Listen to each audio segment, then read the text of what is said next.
Okay, so we will start. First of all, we want to thank you very much for making it a point to come. You have no idea how delighted we are to have you here. So, hopefully, this is going to be a very useful time of your life. I nearly said amen. So, we will ask someone to give us an opening prayer quickly, and then anyone led by the Spirit. Adam, are you led by the Spirit? You are not. Oh. Who? Emi Shaddai, are you led by the Spirit? The Spirit has left you this morning. Hey, Obi Amompai. Please come. Angel. Angel. Shall we welcome the angel? All right. Shall we close our eyes? Father, Lord, we thank you for this day.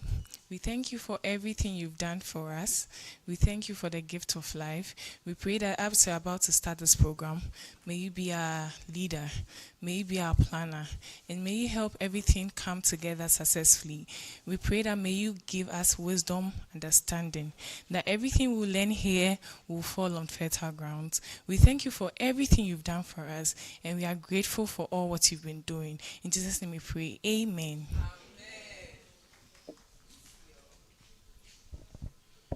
All right. So thank you all very much.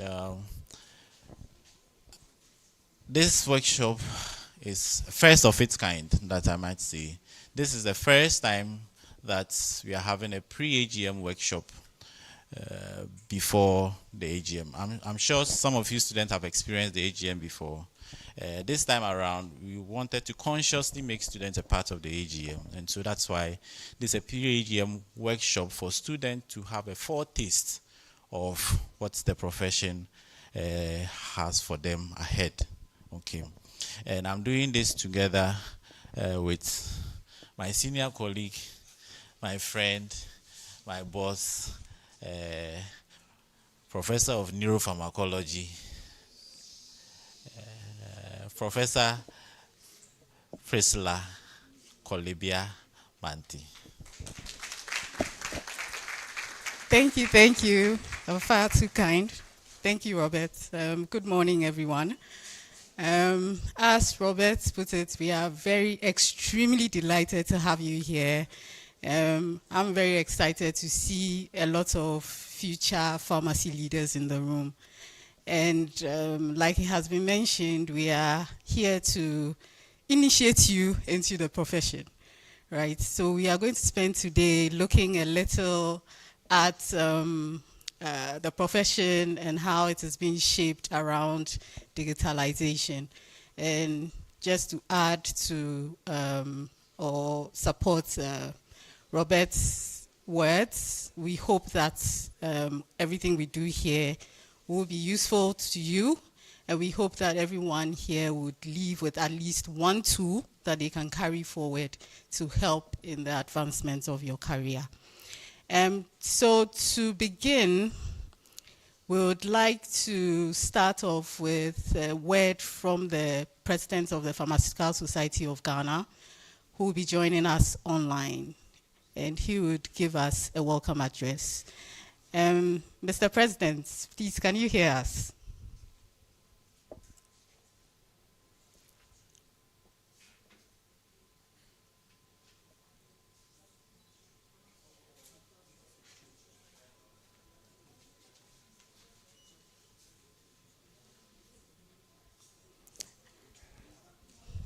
As Robert said,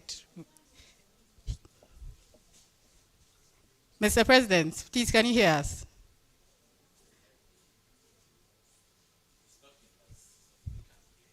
Okay. As usual, the technical hitches. We'll have them sorted out in a minute.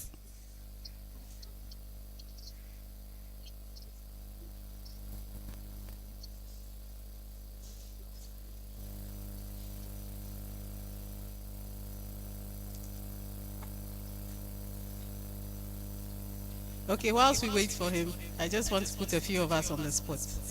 I am hoping you were not forced to come here this morning, and you are here of your own free will. Yes, so I just want to find out some expectations for being here this morning. I know it's for this reason that some of us refused to sit in the front seat when I was asking. So I'm going to go to the back. Just one thing you're expecting to happen today. Gentlemen. One thing. One reason for coming here this morning. I'm assuming you came here of your own free will. Yes. Please, my name is Isaka. I'm here to know what you have for us. I'm here to know what you people have for us. Okay, all right. We have a lot of things for you. Thank you, Isaka. Please, what's your expectation for being here this morning? I'm here to know more about the digital pharmacy that was said on the theme. All right, so you are in the right space. He's here to learn more about digital pharmacy as was put on the flyer. Will you indulge me? Please, what's your expectation for being here this morning? I'm here to learn more from actual pharmacists who are in the field. All right, so you're in the right place. Let me pick a few more. This was your expectation for being here this morning. Why does everybody laugh when I choose the people? So, just to gain insights into the theme. To gain insights into the theme. All right, he wants to gain insights into the theme. Those of you burying your faces in your phones. Please, what's your expectation for being here this morning? Just one thing. To also learn more about the digital pharmacy. All right, so we are all here to learn more about the digital pharmacy space.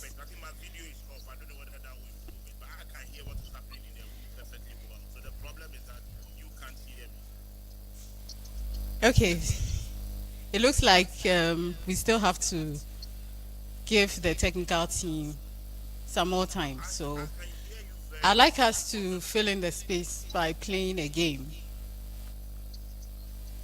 A very simple game, which we call the story chain. So we are going to build a story, but we are going to do that word by word. And everybody is going to contribute a word towards the story. So the rule is very simple. I will start with one word, and then I'll hand over the mic to one person. When you get the mic, you are just supposed to add one word. Don't add one sentence. I beg you. One word. Just to continue your story.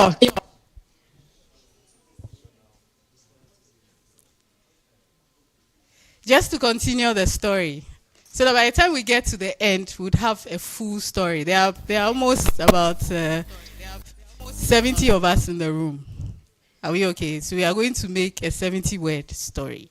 Are we ready? Are we ready? You have to be ready. You have to be ready.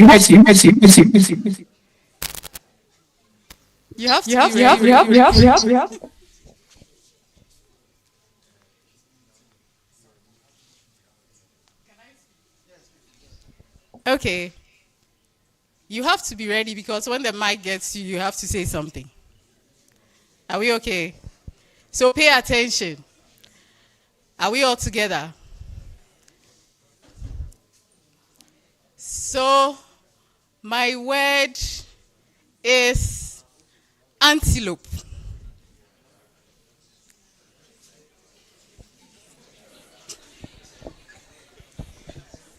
went in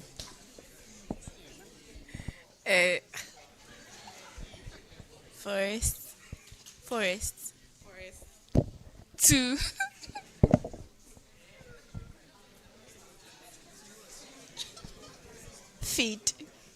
Feed. On.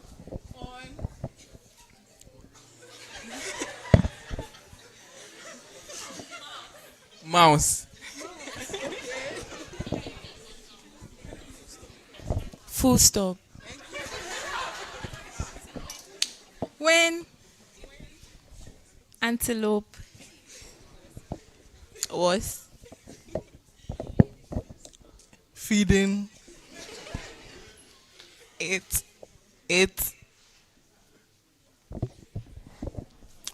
Collapsed.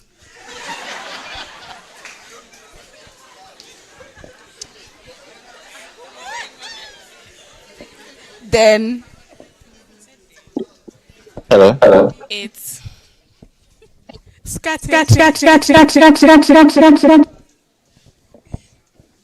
woke up.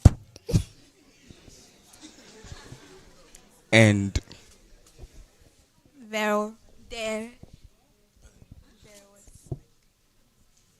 earthquake.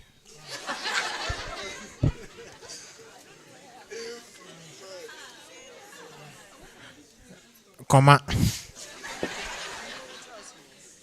Forest.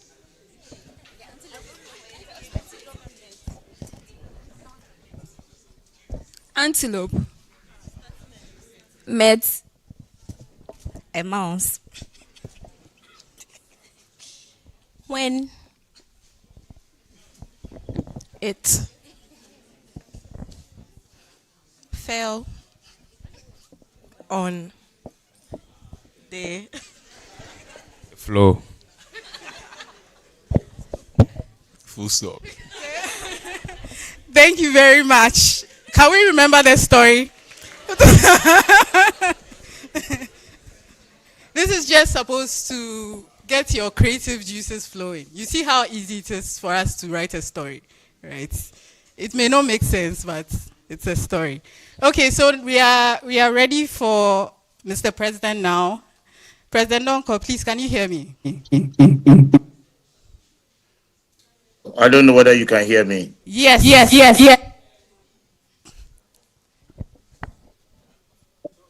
For technical reasons, my video is off now. Probably will help things get better. So I would go. Let me say good morning to everyone. And thank you, Prof. and your colleague who are moderating the function this morning.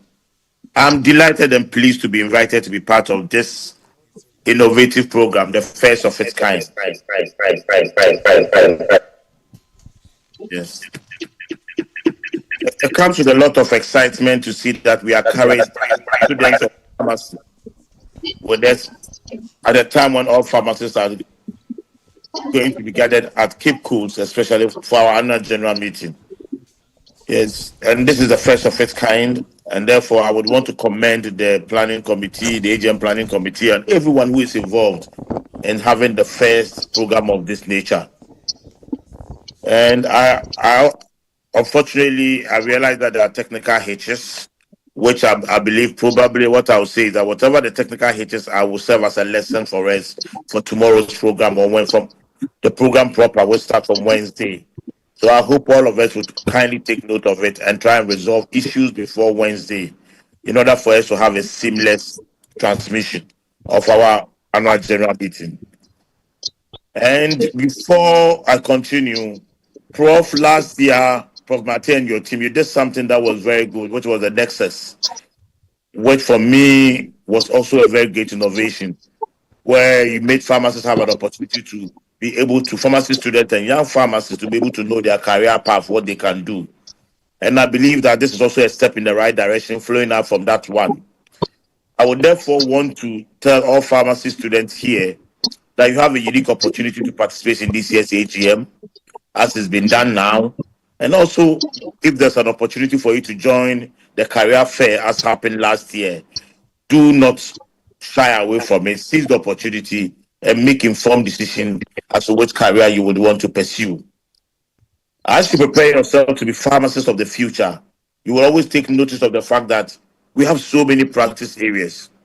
The first of it is the regulatory pharmacists, those who regulate the profession, those who regulate products. Pharmacy Council, the FDA, working at HEFA. Another opportunity for you is academia, which is where pharmacy students are trained. That is where research work also happens. So for those of you who have the likeness and affinity for academia, who enjoy pharmacy so much, especially the pharmaceutical sciences, you can also branch into that field of pharmacy practice, which is academia. Then there are those who would want to move out and get into the field of being in a different level. And I would always start with industrial pharmacy, because that is where we have the least of pharmacists. Yeah, practice. And that is an area that you all have to look forward to and prepare yourself. For those of you with interest to become production pharmacists, become quality assurance pharmacists, as industrial pharmacists. Do not forget that we also have that area where we encourage many pharmacists to prepare themselves. Currently, we have people who have done biochemistry, chemistry, taking over the quality assurance sector. People with knowledge not in pharmacy are also occupying the pharmaceutical production floors. Because we don't have a big number of pharmacists. So that's why you're training as PharmD, which is more clinical oriented. I would want to encourage you to show interest in that particular area of industrial pharmacy. Then will come another area which we know today as medical representation and also pharmacovigilance experts, which is industry related. If you have the zeal and passion for marketing, for sales, you can also branch into medical representation. It's an area that you'll find rewarding, especially if you have the passion for it. It's very challenging, but I want to tell you that for those of you who have the passion and want to take up that challenge, you will find it very interesting and exciting and as well as fulfilling. I will then move on to another area which is most of you are trained now to go into directly, which is clinical pharmacy practice or the hospital-based practice. Yes, that is an area that I would say is the second largest practice group of the Pharmaceutical Society of Ghana. So if you are being trained at PharmD, that automatically gives you a pathway where you will not suffer into clinical pharmacy. But in any of these areas that you choose, remember one thing: you want to excel. Excellence is the key word. Don't just go there, but you want to make a mark. You want to stand out. And therefore, make sure that you have the passion for it. Last amongst all the practice group is the community pharmacy practice, where that's the largest practice group of pharmacy. And your batch, you pass out of school, and I want to tell you that 70% to 80% of pharmacists who will pass out will end up in community practice. And that is the reality on the ground. You would be community pharmacy practitioners. So don't discount that fact. It is another area of fulfillment where you have direct access to patients, where patients will come up with their problems, their challenges, and you will have to provide them solutions. And therefore, if you are planning of coming out, community pharmacy is an area that some of you can also embrace. I have touched on 7 areas of pharmacy practice that you would all have to look at, starting from regulatory, through academia, industry, community, medical representation, as well as the hospital pharmacy practice or clinical pharmacy practice.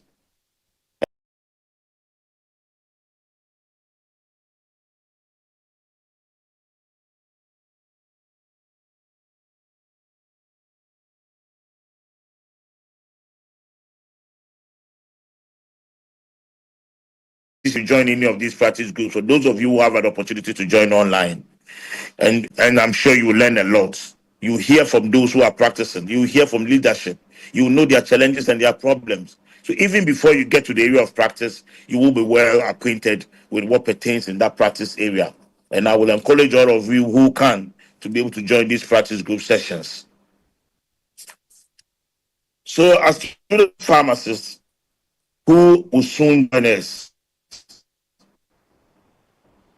I want you to know clearly that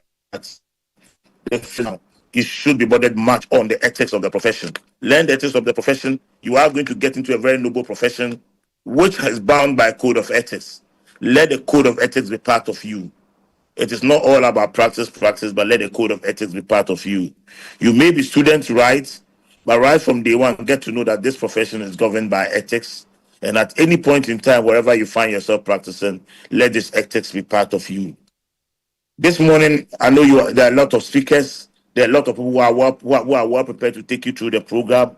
And I wish all of them the best as they take you through. I also want to therefore finally tell you that you are welcome to Oguaa 2025.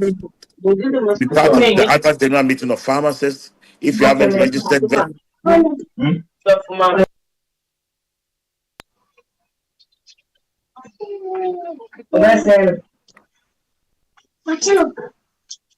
was muted. I don't know what happened.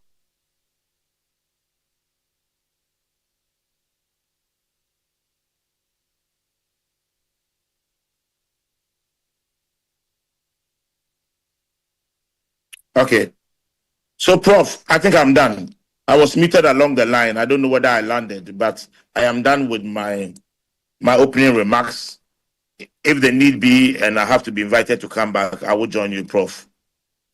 But that is my opening remarks and my short message for the student pharmacists who are going to be part of our annual general meeting or who wish to be part of our annual general meeting.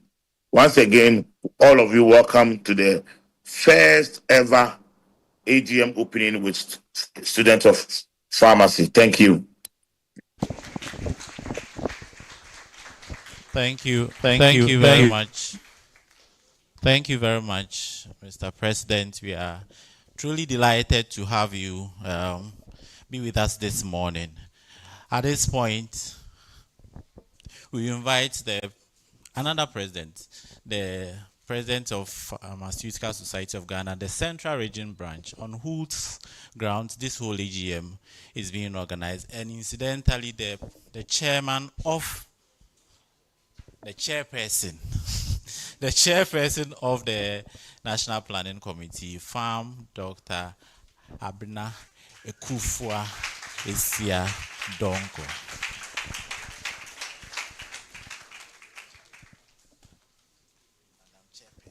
Thank you very much, Prof. Good morning, dear students and graduates. Let me add that, and congratulations to RX25 sitting here. You know, we are so proud to have you here with us because we started with you, and today it is a big story for us. So on behalf of the branch, there's the Central Regional Branch and the National Planning Committee, I welcome you to this session. Just as the president said, this is the first of its kind, but it is not the first when it comes to the Central Region because we've been doing it since 2019. And we believe that from here, maybe the society will adopt it as part of the programs for AGM. This session is going to be interactive. This time, it is not just about pharmacists in the region, but national. You're going to have people in all areas of practice aside the regular pharmacy. And I want you to take this very seriously, especially for my graduates, as you go out there and you explore all the opportunities that come with the profession. So stay put, don't be itchy to end, and grasp everything that will be done in this session today. So once again, welcome, and a very big thank you to Prof.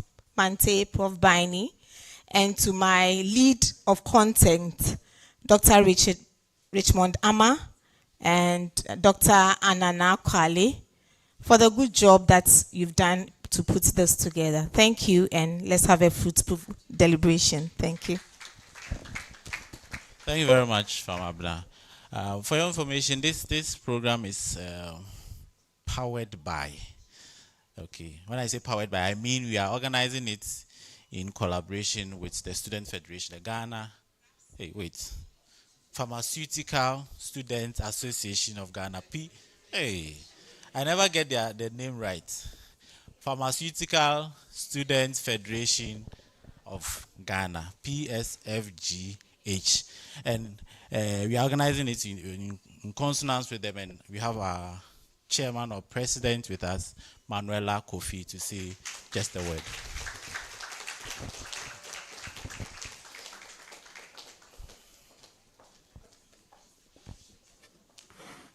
Hello, in-house team. We are not getting any audio here. I think the mic is. I've notified them and mentioned that they're going to fix it.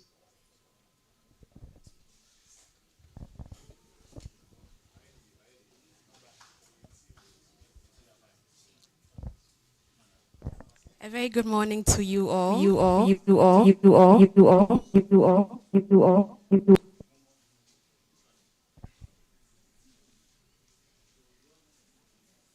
things are normal, don't worry.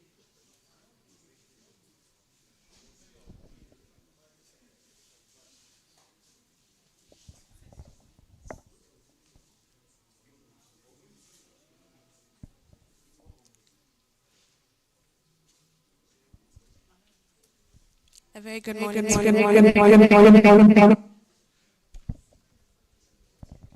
Very good morning to you all. All right.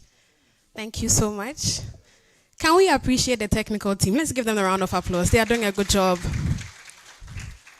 Some of these things are unfortunately inevitable, so please bear with us. But along the way, if it happens, pretend you haven't heard and be smiling, because along the way, know that you will be taking pictures of. For those of you who have never taken a picture or never been streamed online, this is your time to shine. So please be smiling in your seats. Once again, a very good morning to you all. We want to appreciate the presence of everyone here, the President of the Pharmaceutical Society of Ghana, all our dignitaries, everyone who put in a lot of effort to the success of this program. We say we thank you. We are grateful to the organizers. This morning, we welcome all members of the Pharmaceutical Student Federation of Ghana, because you are the target for this program, and want to say thank you for being here. We like to highlight the fact that the difference between you and all the other students that will come out of pharmacy school is the value that you add to yourself. And this program here gives you an opportunity to add value to yourself. Please do not take it for granted. After you are done with school, the difference will be very clear, because you will come back and then you stand on stages and then you'll be grateful for events like this. So take advantage of it, ask all the questions that you may have, get the clarity that you may seek, and don't forget to keep adding value to yourself. Wherever you find yourself, whatever you put your mind to, know that you can and you will succeed if only you put in the effort for it. Once again, on behalf of the Pharmaceutical Student Federation of Ghana, we welcome you all to this session. Please take advantage of it and enjoy your time here. Thank you.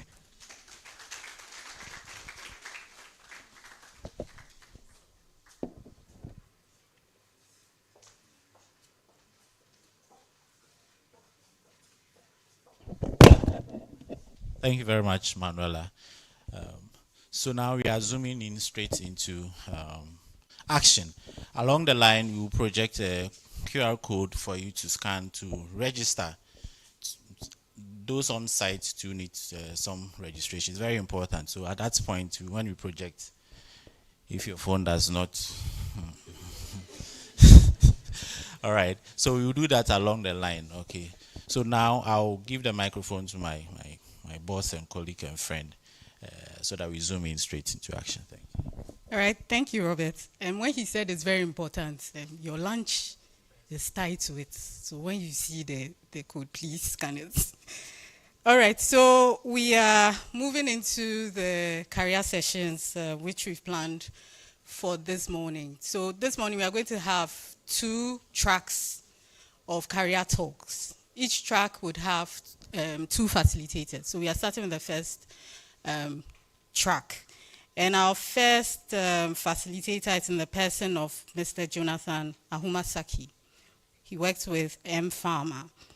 So just a little about Jonathan. Jonathan is a University of Ghana trained pharmacist who has developed into a strategic leader specializing in retail, e-commerce, operations, and data analytics.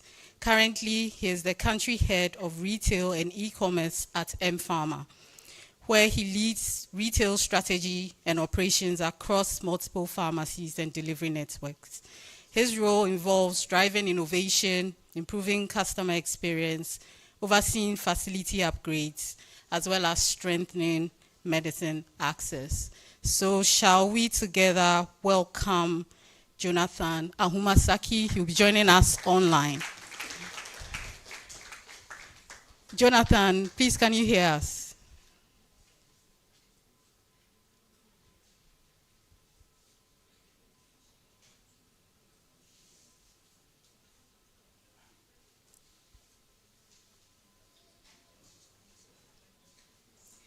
Again, we have to give the technical team a little more patience. Do we want to start another story? We'll come back to another game as we go along. Jonathan, please, can you hear me? Yes, I can hear you. I can hear you clearly. All right, thank you very much. Please, are you able to turn on your camera?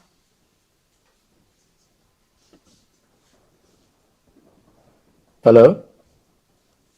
Yes. Priscilla, if you are speaking, your mic is muted. Can you hear me now?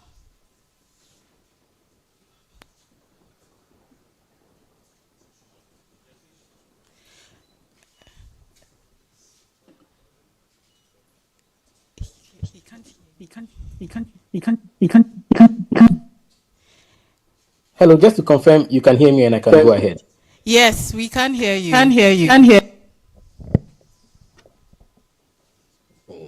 Hello, Jonathan. We can hear you. Okay, all right. Thank you very much once again, Priscilla. And good morning, fellow colleagues and soon-to-be fellow colleagues. I'll be giving a talk on e-health and digital pharmacy, a brief overview, and we'll zoom in a bit into what I do at M-Pharma and how that could be relevant to you as students in deciding your career path. So let's set a baseline for the conversation. What is e-health? What is digital pharmacy? Now, when you say e-health, we are talking about the use of, digital tools. Let me see if this is going to help. Yeah. When we talk about e-health, we are looking at the use of digital tools to improve, healthcare delivery. There are a number of companies that have, adopted digital solutions in their healthcare delivery, including Helium Health. They work not only in Ghana, but across Ghana in West Africa. And those are, for medical record management in hospitals. You've also heard of Zipline, which does deliveries to remote areas using drones. With digital pharmacy, you are looking at the use of online platforms and apps, basically to run commerce systems and provide pharmacy services, straight from ordering to counseling and record management. So that is just a baseline for the discussion moving forward.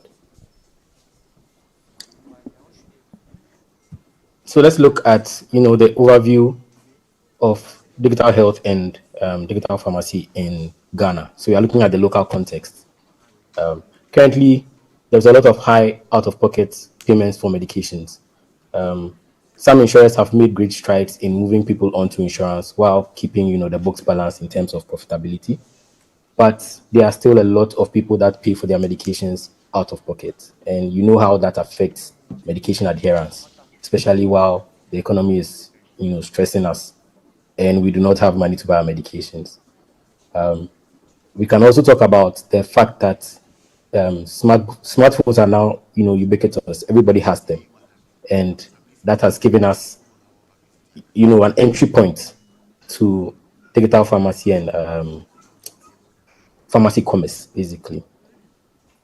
Also, in terms of the regulatory landscape, the initial reaction by the Ministry of Health and Pharmacy Council was,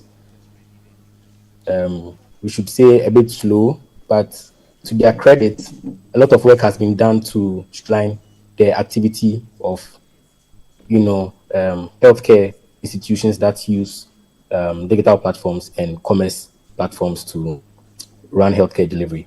And for that, I'd like to give them credit for the work they have done. in providing a framework for us to work within.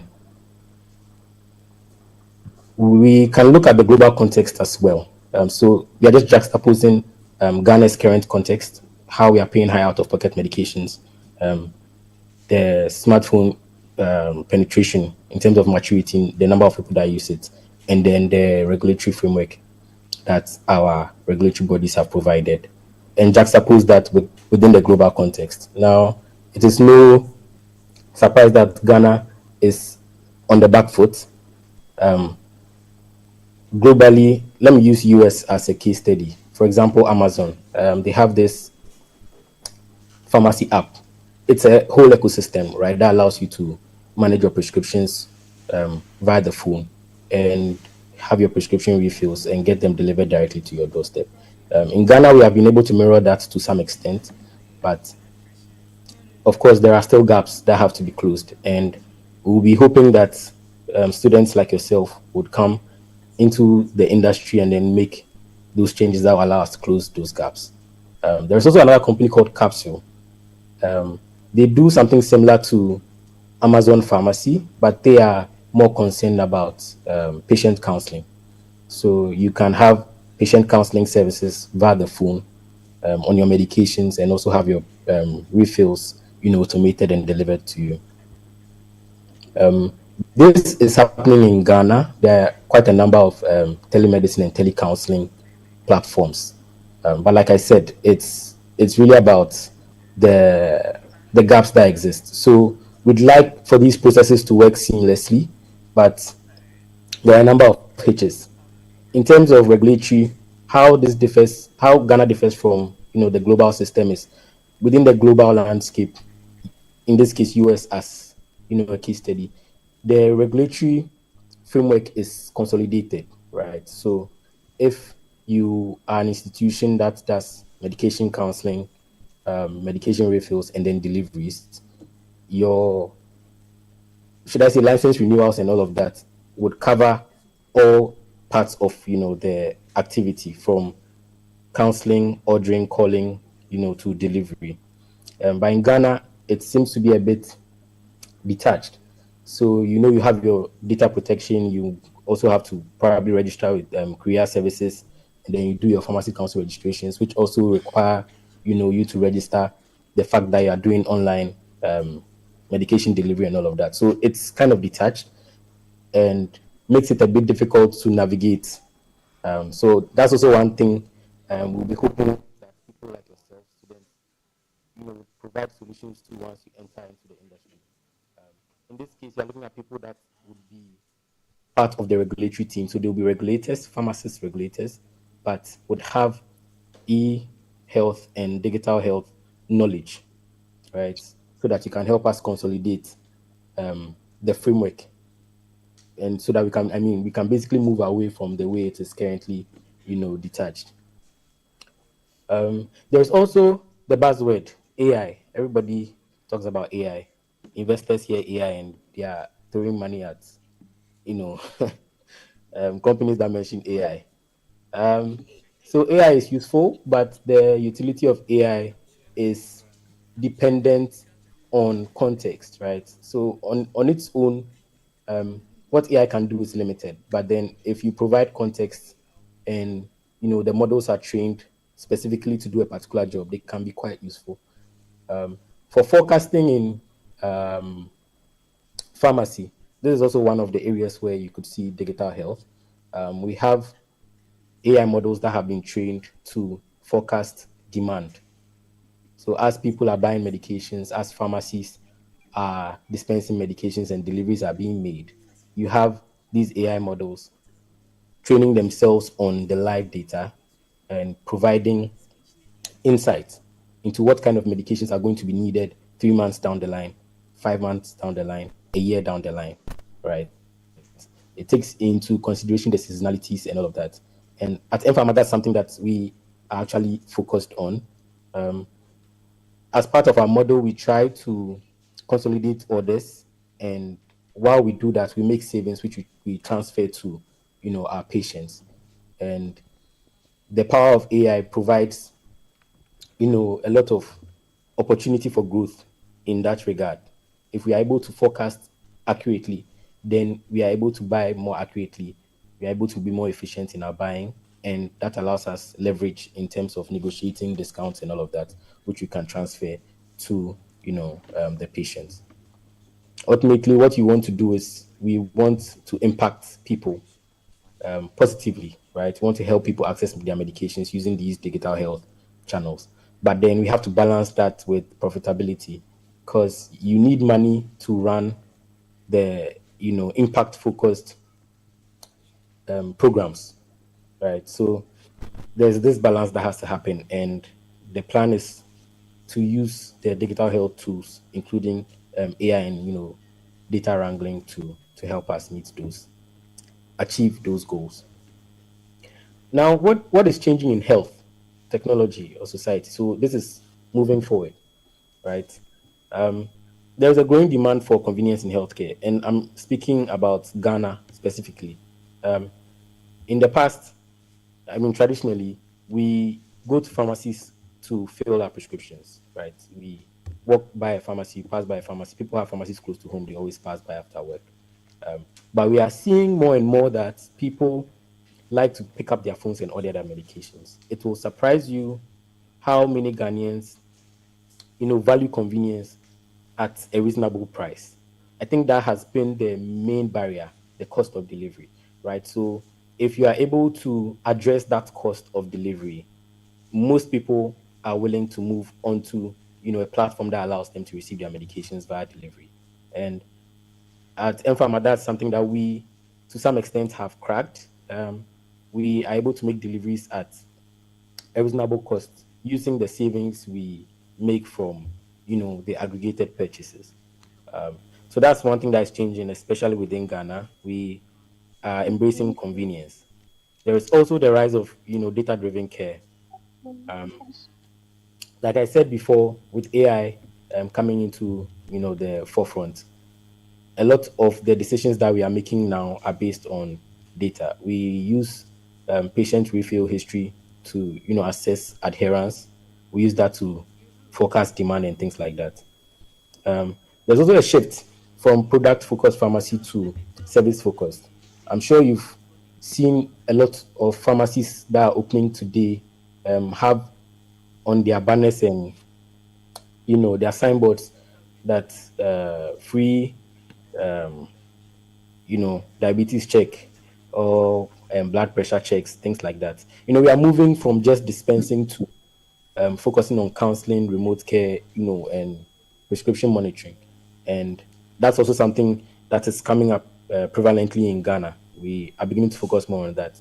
So all of these provide opportunities for yourselves as student pharmacists. That just moves me into the next section. Why is this important or relevant to you as student pharmacists in Ghana? Now, the primary thing I would say is the changes that we are seeing mean that the pharmacist role is going to be expanded beyond, the counter.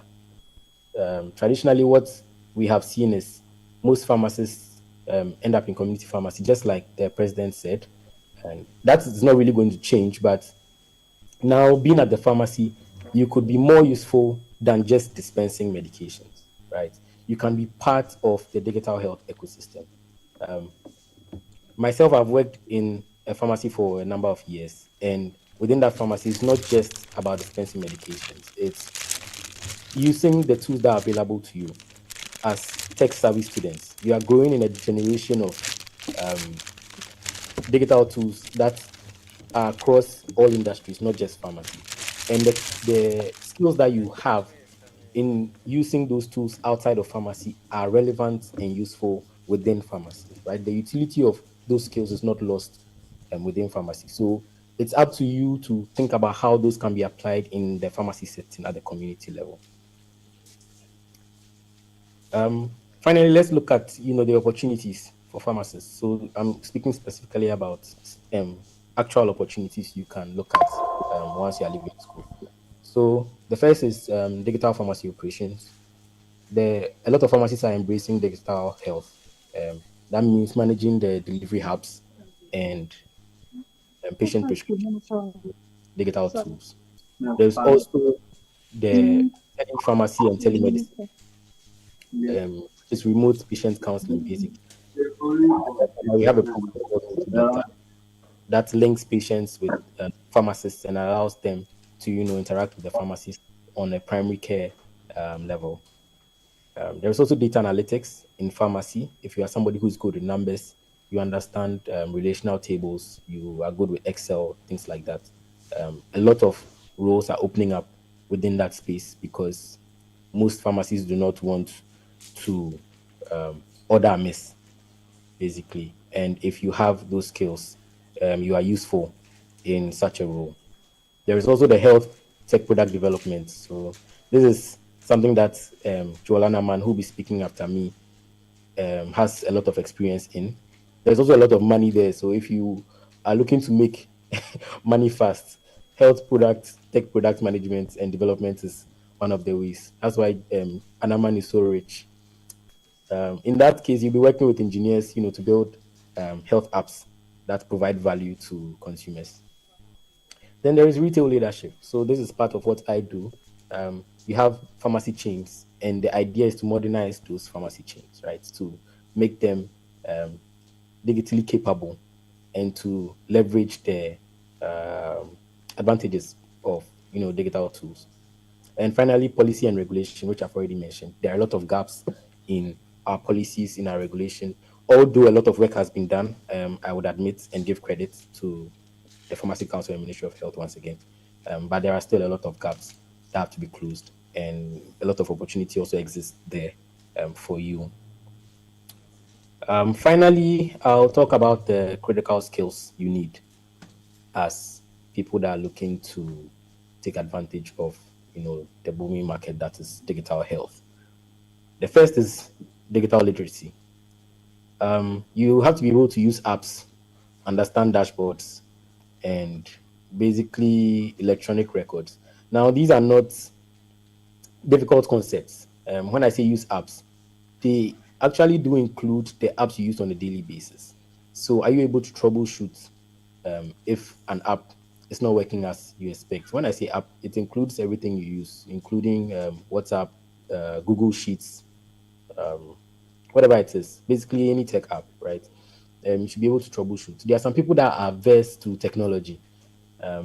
So in this case, I'm saying you should be interested in technology, and that is a skill. Understanding dashboards. So you have, let's say, your Instagram account. For those of you who use the business accounts, you have the analytics dashboard that you can get to see the number of impressions, things like that.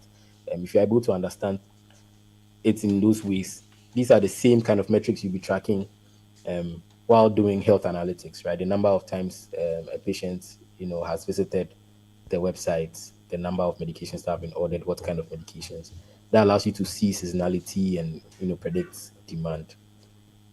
The second thing is data interpretation, which I've just spoken a bit about. You should be able to read sales and read trends, put things into perspective by using graphs, all of that. That allows you to, see peaks, see growth, see drops, and then interpret them to make decisions.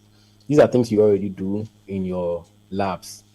I remember the labs that we used to do, we also used to use graphs and all of that. So if you could read your graphs in the lab, you can read your graphs as a data analyst. The last thing is a business acumen. Now, this includes a number of sub skills, right?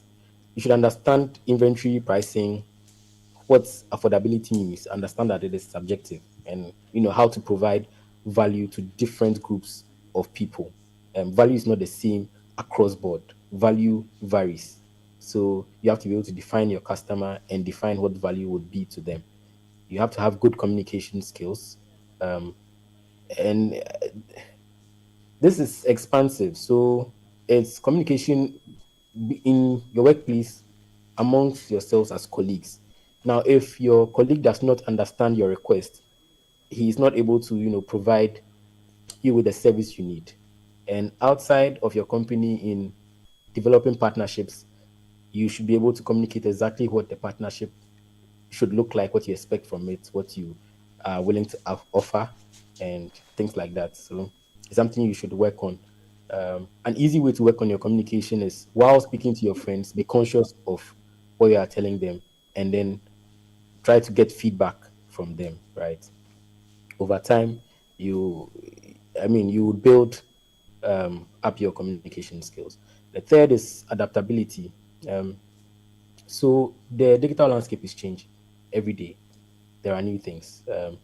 AI has been there since the 90s, but in the past, should I say, 5 to 7 years, it's seen a boom. For companies that were not ready, you would see that they did not shift quickly to the change. A typical example is Apple, that has focused a lot on hardware, and now that Google is making strides with Gemini, ChatGPT, what's the name, Grok, and all of that, Apple does not really have, Siri working at an appreciable level in terms of AI. They demoed a part of their AI 2 years ago, until today, after selling iPhone 16 and iPhone 17, we've not seen those AI promises come to fruition, right? So in that sense, you could say that they were not adaptable. Someone will also say they are betting that AI will not take up. But yes, you should be adaptable. You should be open to new things. You should be open to change. And lastly, you should be able to collaborate. In the digital space, you have a lot of actors, and many of which are not pharmacists or health people. The engineers you'll be working with are not pharmacists, they are not health people. If you are not able to work or collaborate with them and communicate to them clearly what requirements you have for a feature perhaps you are building in your digital health app, they would not be able to build it. So it's also very important skill. So in conclusion, I would say there's a lot of opportunity for young students entering into the workspace, and we will be looking forward to the ideas you come up with to help us, close the gaps that I have mentioned before. And finally, good luck. All right, Priscilla, thank you. I'm open for questions. Thank you very much, Jonathan. I hope you can hear me.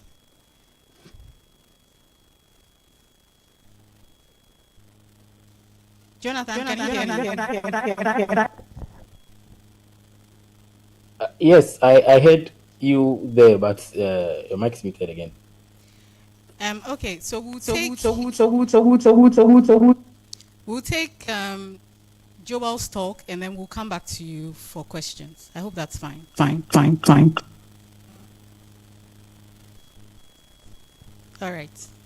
Okay, so please, I hope we are listening and we are writing down our questions. So when it's question time, we can interact with our facilitator. So for this track, we are going to hear from our second speaker, who is in the person of Joel Anaman. Joel is a healthcare and employability innovator, interesting, with over a decade of impact across Africa and beyond. A former community pharmacist, medical representative, and Chevening scholar from the University of Southampton, he has built businesses and solutions that generate millions of dollars in value.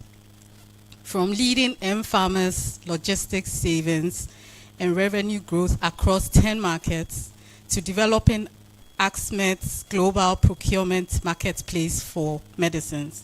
He also founded Cotri to standardize pharmacy documentation. Beyond his professional work, Joel contributes to the Schwab Foundation's Global Task Force, the Global Shapers Community, and Bridge Africa Network, where he advances access to capital, mental health support, and youth leadership, as well as systems change. Please help me welcome in Joel Anaman. Hello. Can you hear me? Yes, we can. Just want to be sure. We can hear you. Okay, awesome. Thanks for the introduction, Priscilla, Prof. And really excited to be part of this event, to share my own perspectives and also lessons I've carried over the years, and also to provide. I think I've heard your name a lot. It's really a pleasure to see you finally digitally, and hopefully we get to meet in UCC. And also to the audience, I always say this, that normally you have access to information, right? There's information lying down everywhere, but it really comes down to you availing yourself to consume that information and translate that into your own success. And you may not know this, but you're probably among the top 1% or 2% just by participating in this session, right? There are other people who are probably slacking somewhere else. They are, it's holiday, of course, so they are resting and whatnot. But then you have decided to take your time and then join this session. So big shout outs to you for making that bold. My colleague Jonathan already spoke about a lot of things around e-health and then digital pharmacy. I'm just going to add a couple of things on that front and then dedicate more time to the questions. I don't like to talk as much. I like to take more questions because I think that's where the curiosity really sits. So we can dig in. My day job is I work as a product manager, right? It's quite difficult discussing what a product manager does, but I'll try my best. When WhatsApp started as an app, right? I remember back then when I was in uni, I'm not going to reveal my age. We saw WhatsApp start as just a text, a text app. So you don't send messages, you don't send images, you don't send media, you don't send anything of that sort. It's basically you sending text to people. And then gradually WhatsApp evolved. There was nothing like statuses, right? It was just very, very bare bones and basic. But WhatsApp has gradually evolved to support voice notes to media to files and whatnot. And now you have WhatsApp groups and so on and so forth, and even WhatsApp business. Now, what makes this possible is a product manager. So a product manager basically works with software teams. They work with so software teams are made up of engineering and teams of software engineers who build the actual product. Then there are product designers, so people who would make sure that whatever idea that you have in mind as a product manager is translated into visuals, and those visuals are then made possible in an app. So you would have these two core people that you get to work with as a product manager. And what you do as a product manager is basically to lead the discovery of new features. So when I say discovery of new features, you're asking yourself, what are the problems that we need to solve, right, with this software? And then by understanding the problems, talking to users, trying to understand their expectations, their needs, their pain points, you can then translate all of that into software solutions and features. So you might think that building a software is just like, build one and then that's it. But in actual sense, it's an iterative process. It's always ongoing and it never stops. Getting feedback. Let me see if I can.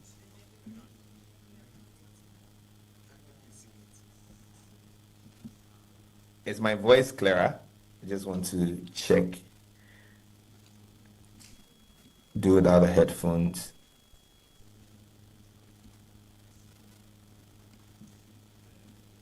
Okay. Appears to be clearer. Okay, good. Thanks for the feedback from the technical team. Let me just dump my headphones at this point in time. So, like I was saying, you work with these team members, so software engineers, product designers, and then you talk to users, and then you figure out, okay, based on the problems that the users are facing, this is the features that you need to build for them. And so it's a very continuous process. It doesn't end. You're always like building new things and improving the solution as you move along. So basically, that's what I do, and I work at a company called AxMed. So what we are doing is we are building a global marketplace of medication, like for medication. So we connect buyers, that's procurers, to suppliers, and we do this by aggregating demand across different geographies, just so we can achieve economies of scale. And by mobilizing those volumes, you're able to negotiate better, per unit rates with suppliers and manufacturers. And that in turn reduces the cost on the medicines and ensures that patients who need these medicines the most are able to afford them. So that's what the company does, and I'm in charge of leading the development of the procurement marketplace. Now, some of the things that I wanted to touch on and also bring more tangibility to is the importance of digital literacy. I'll be talking about a couple of skills that you should be building, so just so you're able to keep up to speed with e-health and digital pharmacy. So digital literacy, let me sort of like break it down, right? Especially in the context of data literacy. Now, things are evolving. Anytime there's a digital system attached to a particular operation, right? So by operation, I mean if you're in the pharmacy and you are serving patients and all of that, you have an inventory management system that manages your inventory, right? And it helps you to capture all the sales that you're making, even in cases patients that you are attending to and all of that, you're able to capture all that information. And that goes into a data pool. So whenever you think about digitization, you also have to think about the fact that data is getting standardized, right? And that data can always be used. And that's why it's very important to build digital literacy and data literacy skills. So being able to build data literacy skills is you being able to take data, you being able to look at the data and then make sense out of the data, even if you can't analyze it, right? So you're able to look at somebody presents a trend, a chart to you, and you're able to look at it and then you're able to interpret it. That's like data literacy. Then, of course, there's the data analysis skills, which is you being able to use the tools themselves. So whether you're using Microsoft Excel, you're using Power BI, you're using a tool called Metabase, and so on and so forth. All of those things are just tooling. When you look at the fundamental way they operate and all of that, you discover that they all have some form of commonality.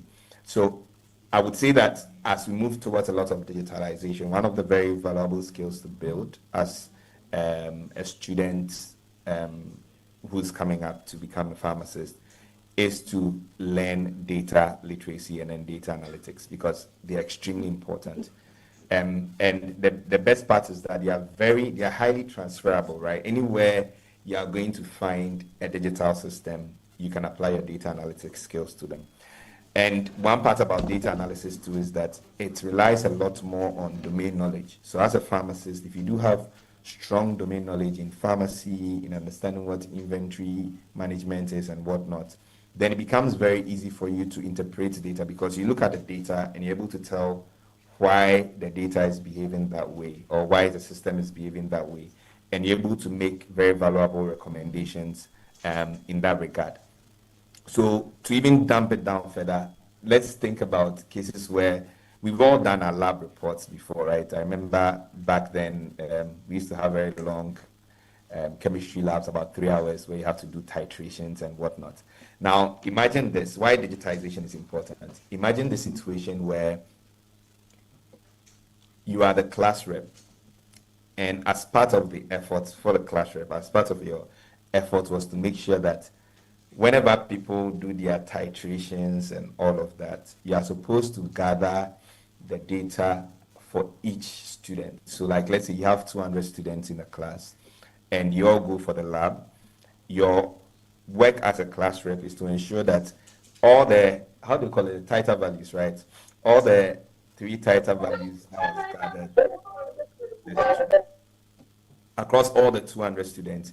You are supposed to have all of that centralized in one place, just so you can chart it out and see the difference or the average or the standard deviation and whatnot. Now, in such a typical setting, you'd understand that when people everybody has their lab manual, right? So they are writing in their lab manual, right? And your job would then be that you have to collect everybody's lab manual and then have probably maybe an Excel template where you are documenting these things. So then you collect everybody's lab manual and then you do a manual input into your Excel template. In so doing, what you are basically doing is that you are standardizing the data. You're trying to unify everything in one place. You're trying to use the same data format and whatnot, just so you're able to do an analysis of that. Now imagine if you had to do this across Ghana for all the pharmacy students across Ghana and across the year groups. You'd see how cumbersome it is, right? Because everyone is literally writing stuff in their lab manual, and now you have to go and gather that lab manual. You have to take the data, you have to input the data, you have to process it before you make sense out of the data. This is the current state of documentation in Ghana right now when it comes to community pharmacy, right? And where digital systems do not exist, it becomes extremely difficult to really analyze data on the go and use that data to influence some form of policy, advocacy, or even see trends, right? Because sometimes when you don't take a look at the data, you never see what is happening in the background. So that is one of the very huge problems that exist. And as an upcoming student, as an upcoming pharmacist, being a student, one of the things that you have to start developing is being able to use digital tools. For us, as in myself and a couple of other pharmacists who moved out of traditional pharmacy practice, we came together to build this tool called CoreTree. So CoreTree basically is a documentation system that helps pharmacists document the interactions that they have in the pharmacy. And it's open to both pharmacists and students, right? So you're able to, and it's a free tool, by the way.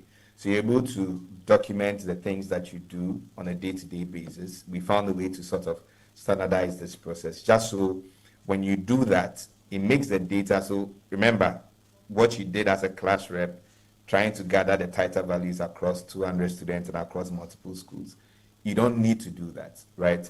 It sort of gathers the data live, and you're able to use that data to influence decision making. So it not only helps your own practice, like it does not only formalize your own practice, but also provides the foundation to gather data across different pharmacists who are practicing, and you're able to make sense out of that data. So that is like one of the ways that we are transforming things. Now, how did we arrive at this? We arrived at this because we all worked as community pharmacists at a point in time. And we realized how we were doing things, right? Pharmacists are doing amazing things, but the fact that the impact is fragmented, sometimes it's captured in a notebook, other times it's captured in an Excel spreadsheet or some Google Docs, it just makes it super, super difficult to look at the collective effort and use that as a bargaining chip, especially for any advocacy or any form of whether you're even using that to pitch for funding and say, hey, we are a mobilized group of 1,000 pharmacists who can deliver a lot of impact in community health projects. So all of these comes to say that it's important that as we are going through our journey, we may not find that as part of our course, right? But it's important that we look beyond our courses, start thinking about how we build digital literacy skills, how we build data analytics skills, data literacy skills, just so by the time we are out of school, we are very well-rounded, very well prepared, and able to deliver a lot of value to the practice, irrespective of where you are. Now, when it comes to product management as well as a concept, product management requires a lot of domain expertise. And I think as, digitalization happens, right, there are so many product managers who are working in healthcare space who are not pharmacists. At M-Pharma, I was the only pharmacist who was a product manager. And the thing is, when you're able to develop that level of grounding, you create a niche for yourself, right? So being able to leverage your domain knowledge helps you to build very impactful solutions that are rooted or connected to patient problems or the problems in the ecosystem. So today at AxMed, I'm able to understand things very well because working as a pharmacist, I worked across the entire value chain. Working at M-Pharma, I built logistics products, so I understand the ins and outs, right? Compared to a regular should I say, product manager who does not have a pharmacy background. So there are so many facets of pharmacy that you can apply your domain knowledge in. So for example, you can build tools for e-commerce, like where Jonathan does most of his practice. You can build tools for that because you understand things in that regard. You can build tools in logistics. You can build tools to coordinate. When I say tools, I mean software. So you can build software to coordinate what happens within an industrial setting because, again, as a pharmacist, you understand the end-to-end production process and how products reach the market. So you're able to apply yourself across different facets, and because pharmacy is very broad, it gives you that unique advantage to be able to morph into a lot of things. So I would say, like, all in all, you are very well positioned to play a significant role in digital health. I wouldn't even say digital pharmacy, but digital health. I hope you can hear me. Just to confirm, hear me, give me a thumbs up. Okay, great. So there's a whole lot like digital health opportunities that you can embed yourself in as pharmacists. And I've seen more enterprising pharmacists, right. I'm getting echoes. I've seen more enterprising pharmacists than even doctors. When it comes to the innovation space, I see a lot of pharmacists doing their transitions easily compared to doctors and nurses and any other folks in the healthcare space. So this is like an opportunity that I believe that we should be taking note of. Now, to wrap it up, I'll talk about some critical skills that you should have. I've seen a lot of, like, there are lots of skills that you can build, right? But one of the very fundamental ones that I think is the rate limiting step. So in science, you guys know what rate limiting step is. Like, that step in a reaction that when, so far as it happens, everything else is going to happen, right? That rate limiting step is curiosity as a skill. So curiosity is your willingness to want to learn more about something. There are stages of curiosity too as well. So typically, when people come across some I don't know moment, what I call an I don't know moment is you're engaging with something and then you come across something that you don't know, right? There are two types of people, basically. The first type will go like, oh, let me read more about this. The second type will ignore.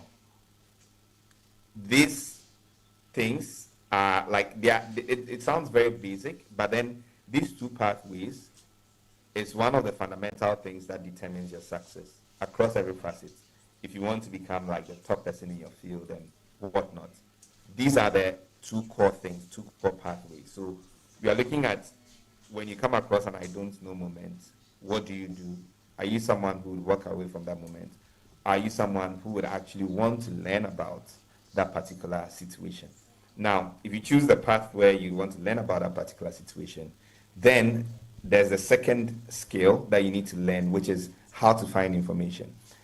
It looks very, very basic, but then it's also one of the very core things that if you're able to master, you are able to progress, like you're able to achieve some unprecedented levels of success. I've transitioned careers 4 times or 5 times because I'm able to gather information quickly and then act on information.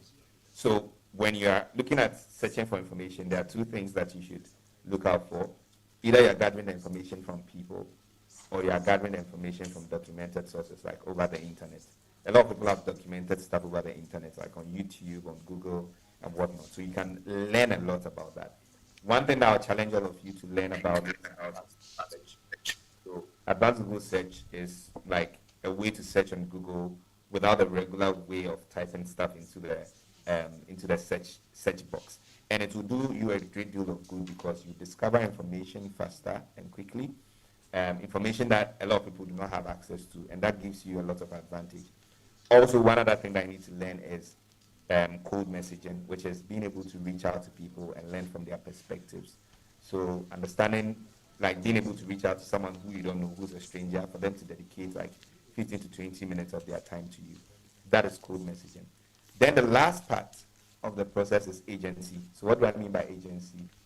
You being able to act, right? So I call this the CIA strategy. You stay curious, you gather information, and then you apply agency. So being able to act. Tons of people go through acquiring the knowledge, right? And then they get stuck there. From what I've seen, true learning happens when you actually put the information to practice. So I would want to challenge all of you, as I'm wrapping up, I would want to challenge all of you that you should not get used to the intellectual orgasm where you learn a lot of knowledge and you feel you're smart. Rather bias towards putting your skills to use, and that's where you get the true learning. So basically, your journey to getting into digital health, e-pharmacy, all of that, it's really just a couple of information away. If you're able to stay curious, if you get ruthless about gathering information, and then you get ruthless around executing and acting, you'll be miles ahead of competition. And so I'll wrap it up here, and then I'll address any questions that you may have. Over to you, Prof and team. Thank you very much, Joel. That was a very insightful talk. Please, are we alive? It feels like the energy in the room has gone down. Can I see some signs of life, please? All right, so at this point, we'd like to take a few questions from you. You've listened to two facilitators, Jonathan, as well as Joel. This is an opportunity to ask any question that is burning. Do I see any hands in the room? All right. Please, when you get the mic, kindly introduce yourself before you ask your question. Thank you. I am Donko Rafiku Rahman. Yes, my question is, we talked a lot about digital literacy. I want to know if you need a degree to know a lot about digital health, or there are tools you can access to have that information, whether they are maybe online tools you can recommend to student pharmacists to help us build digital literacy. Yeah. Thank you.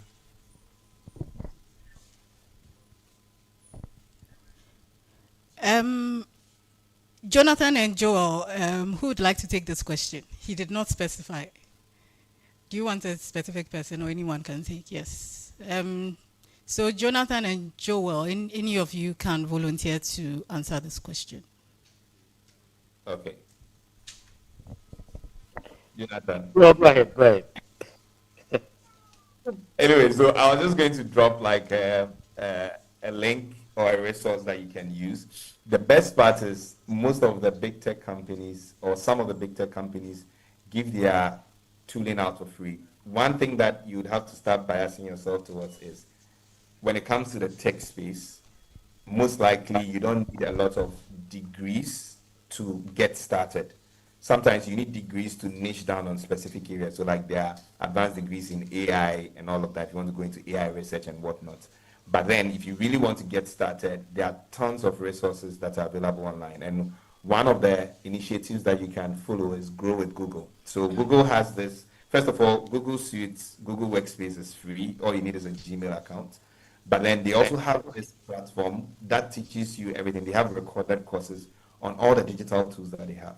So when you're able to go to that, I think it's grow.google.com. I would share the link in the chat as well. You are able to have access to all their tooling, from the Google Sheet to Google Docs to all of the things that you basically need to know. And that's a very good starting point. But of course, after learning those courses, you need to find opportunities to apply them. So whether you are doing an internship in a community pharmacy and whatnot, you have to start thinking about, how do I craft my own experiences? Like, can I find a way to download the inventory data from the community pharmacy system and then use Google Sheets to sort of explore how products are moving and whatnot, and advise the pharmacy. That's how you'd want to craft your experiences, and you don't need permission to do that, right? Things are moving away from the traditional era where you'd have to probably get an internship spot somewhere and whatnot. Like now there are so many opportunities for you online. You can even explore a general data set online, and all starts from curiosity. If you have that will to just ask the questions that, okay, I need this information, I need this data, and with the power of AI now, it's very, very easy to start your learning. So the starting point is going to the platform, and then learn and apply.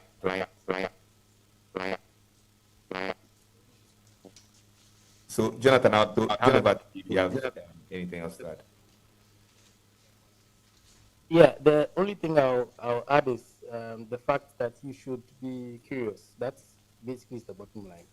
I would not even suggest you think about degrees yet, because a degree kind of boxes you, especially at the beginning, where you are not even sure what your exact interests are. You should be as flexible as you can. In terms of resources, Joel mentioned one very important one, Google. They have a lot of free resources. Even Coursera and EDX also have courses that are free that you can try out. If your interest is in data specifically, I'll direct you to Kaggle, Kaggle. It will help you grow from a data noob to a data expert, as long as you are interested in learning. Yeah.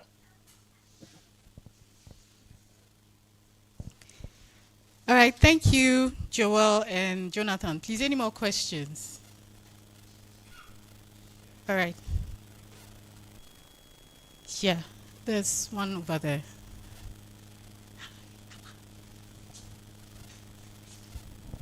Thank you very much. My name is Hawa Osman from UCC.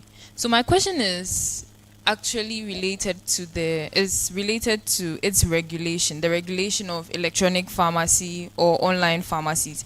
So per my knowledge currently, there's a policy, the e-pharmacy policy, and according to that policy, it means that if you want to run any online or e-pharmacy business, it must be linked to a retail pharmacy.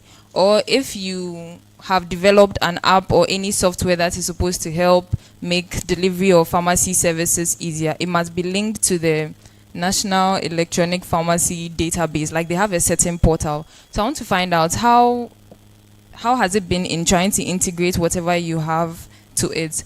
Or if you are not using the portal, what other means can you register an e-pharmacy business that would still be legal and allow you to run without having any problem with the Pharmacy Council? Thank you.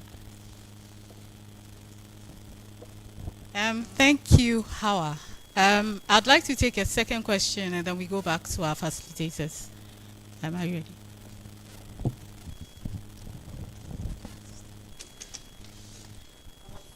Please, my name is Aram Gift Aminope, and I'm a student from UCC Pharmacy School.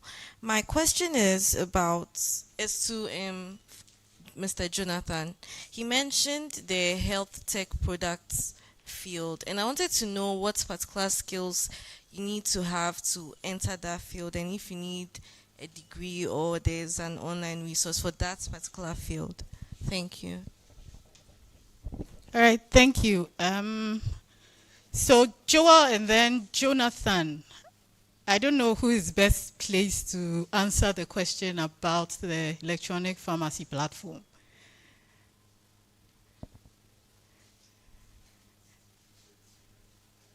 About health tech products directed to me as well. So on e-pharmacy, I will just reiterate what I said before, and then answer your question. So I was saying that the industry moved first, right? People started delivering medications. People started hosting OTCs on commerce platforms, right? Before the regulations caught up. In catching up, I don't know if you remember 2 AGMs ago, the focus was on e-pharmacy. I think 2 or 3 AGMs ago, internally, the focus was on e-pharmacy. And that's why I like to commend the Pharmacy Council for their swift, action in addressing the concerns we had with e-pharmacy.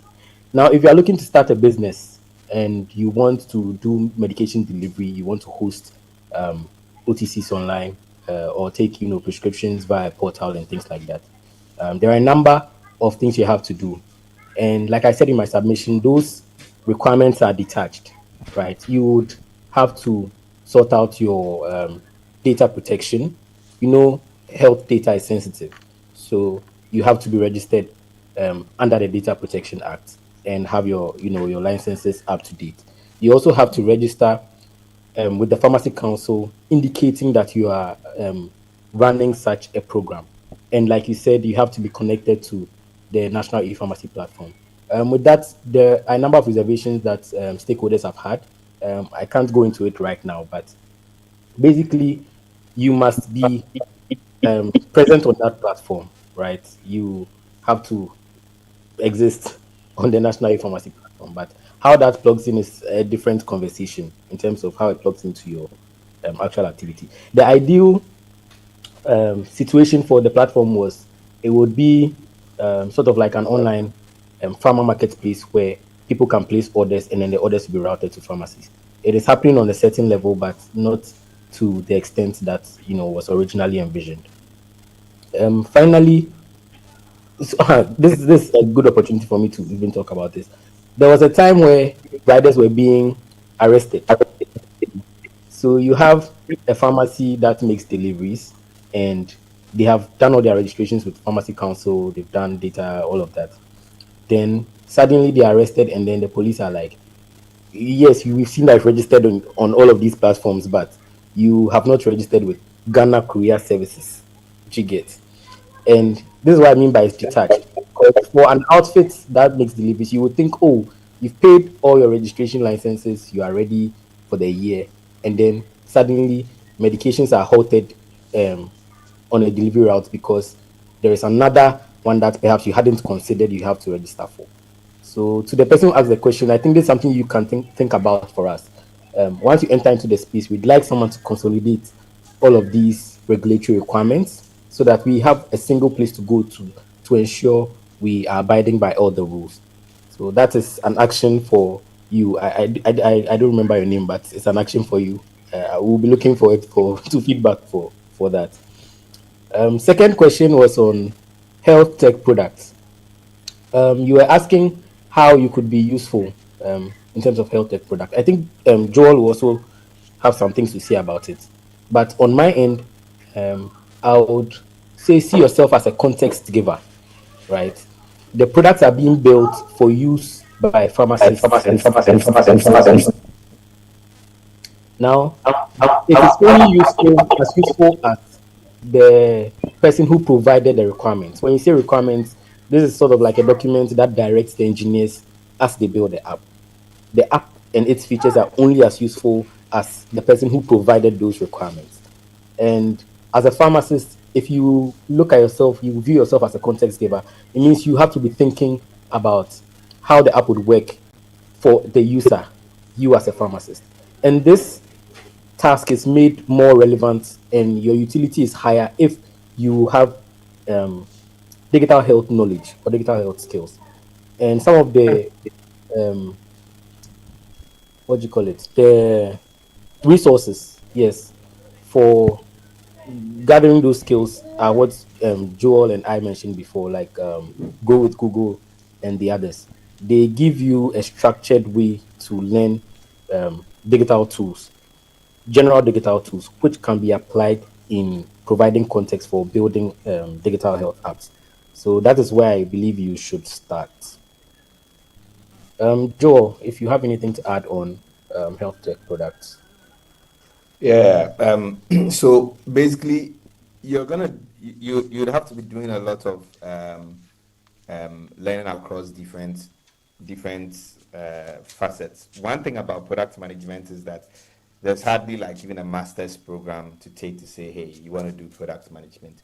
If you are considering going on a master's program to get a break and all of that whilst you transition, some of the courses you can take are like things around MIS, Management Information Systems, or business analytics. I did business analytics to do my transition as well. But apart from that, there are tons of resources in platforms like Product School. So Product School is like a global micro certification platform that helps with product management, people who are transitioning into product management. There's also product people as well. That's somewhere in Nigeria. And there are a couple of like internships. When you actually go on Gemini or Google and you type out trying to get like, boot camps that transition you into product management, boot camps in Africa or in West Africa, that helps you do that transition. You are going to find a couple of them. But at least product school, product people, HNG internships, these are ones that you can chase. I, for one, had to sort of brute force my way through it, and I did a lot of learning by just reading online, watching videos, trying to understand the competencies, reading a lot of job descriptions, because that's one of the best places to understand the kind of competencies that you need.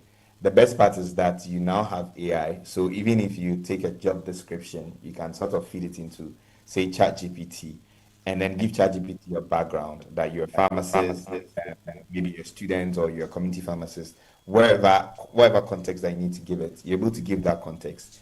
And then you're able to tell it to interpret a job description in a way that gets you to understand, right? And you can even go further to get it to give you recommendation on courses, right? That's based on the number of learnings, because you want to get a very good course. So you want to get a course that has a very good number of learners, and also a course that has like a very a high rating.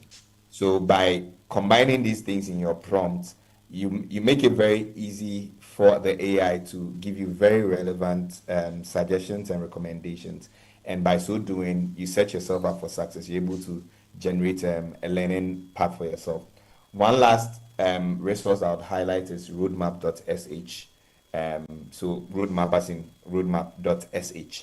It's a tool that helps to show you like what learning roadmap you can use for several other areas of tech. And as part of that, you have product management in there. So you can go in there and then do that initial exploration to understand how to go through a step-by-step process in building your knowledge. And by so doing, you're able to position yourself. One pointer though for product management is that you can't learn your way in terms of taking courses into it. You actually have to put it to practice. You actually have to build tools and whatnot. So in going through all these processes, just have it in mind that there has to be a point where you have to put those skills to practice, and that is where the real learning happens. So I hope these resources and recommendations will be useful to you.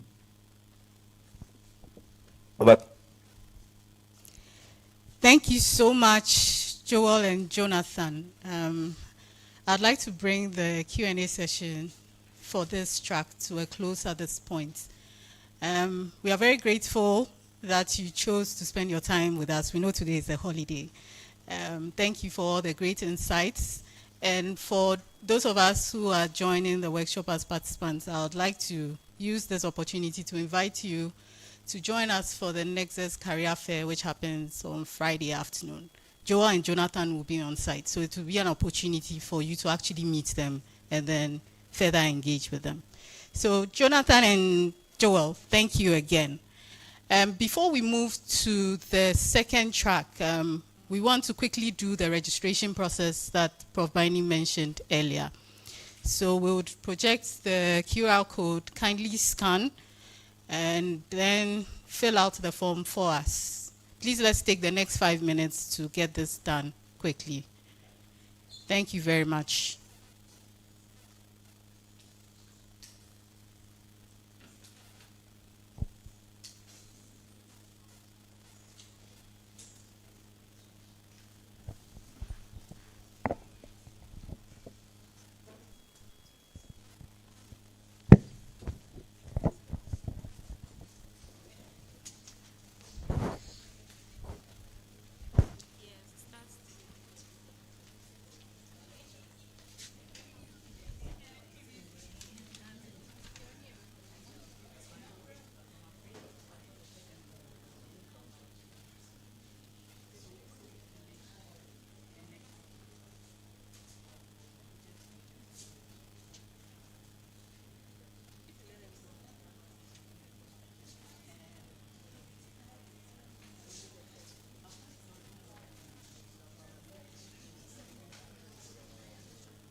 So the next session is a breakout session.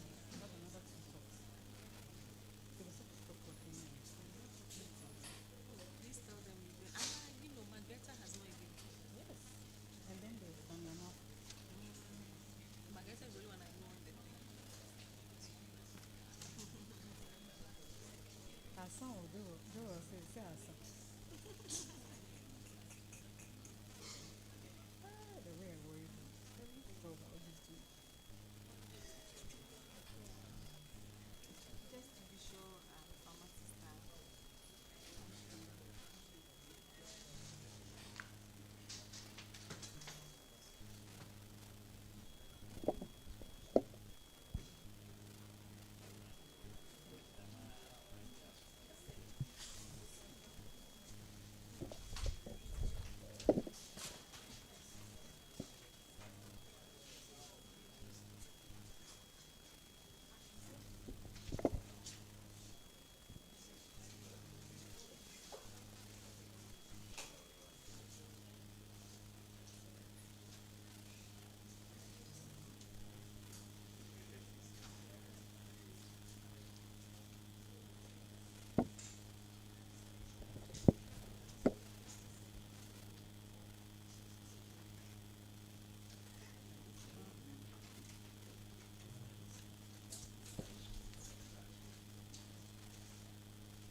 Please, are we through with the registration? If you are struggling, kindly put up your hand and then we'll quickly assist you.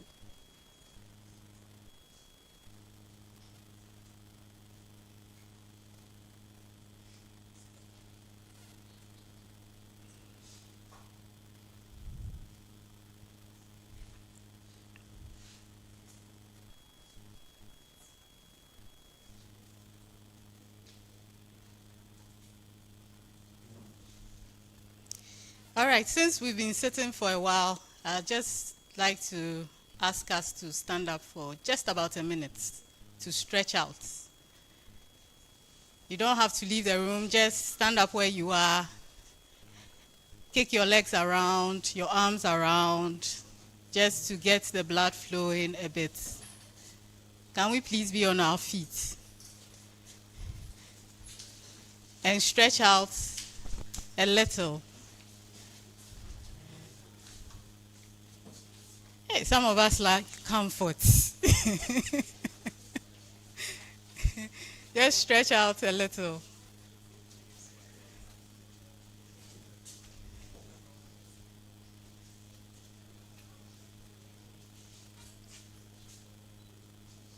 I want us to do a dancing activity.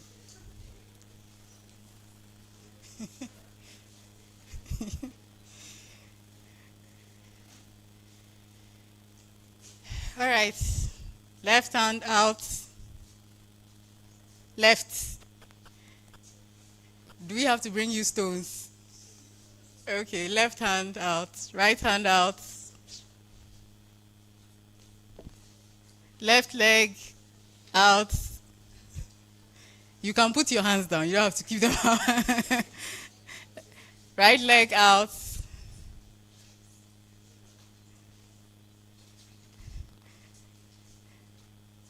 Turn around.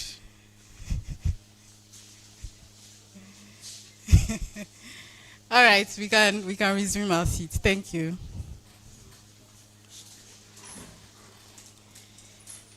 All right, so we'd like to move on to the second track of speakers.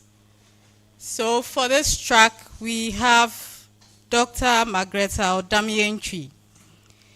Margaretha Odamientwi is a specialist pharmacist with over a decade of experience, and she works at the Komfanoche Teaching Hospital in Kumasi, where she currently heads the Electronic Medical Record System Unit. She has expertise in clinical pharmacy, endocrinology, public health, and electronic health record management. And as part of her job, she ensures patient safety and improved outcomes. She's also a part-time lecturer at KNUST and a preceptor for the Ghana College of Pharmacists. Additionally, she also serves as a clinical compliance auditor for the National Health Insurance Authority. Margaretha holds a PharmD, an MPH, and a membership in clinical pharmacy, and she's currently pursuing a fellowship in endocrinology while mentoring aspiring pharmacists and contributing to healthcare system improvement in Ghana. Shall we please welcome Dr. Margaretha Odamientwi.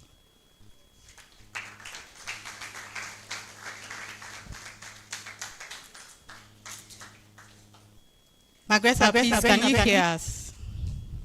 Yes, I can hear you. Right. Good afternoon to you all. Please, can you hear me? Yes, we can.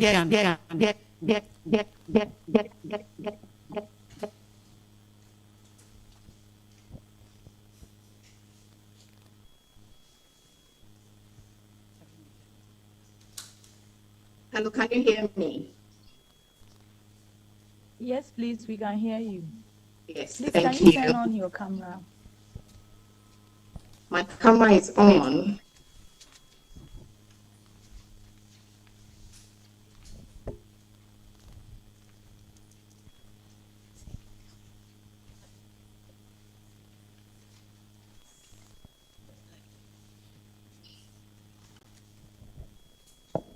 My camera is on. Please, can you see me? No, please.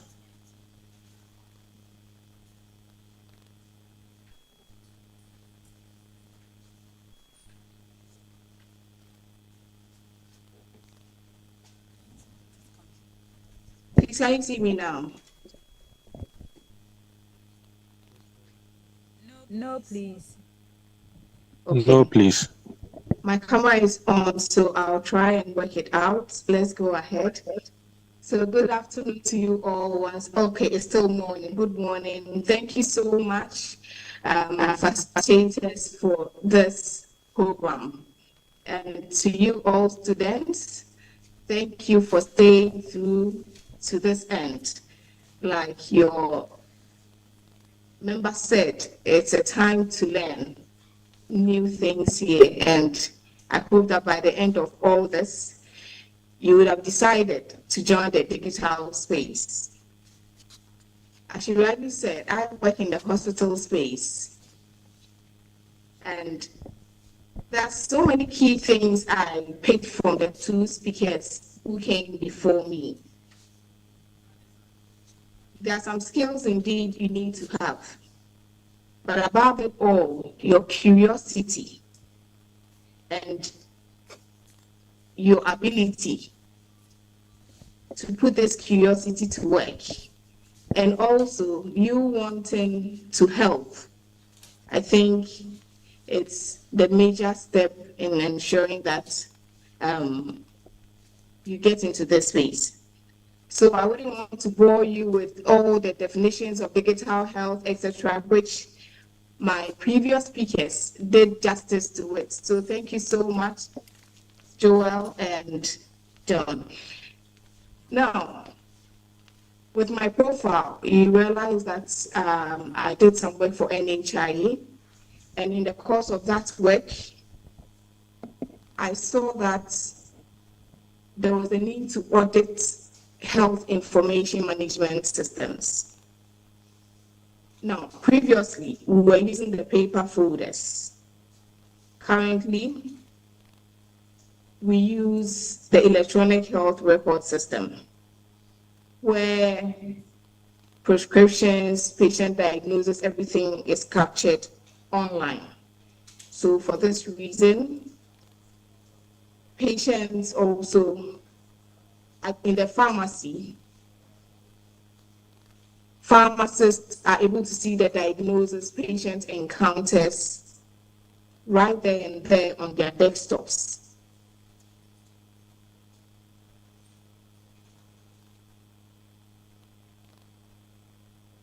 Hello? Please, can you hear me? Yes, please.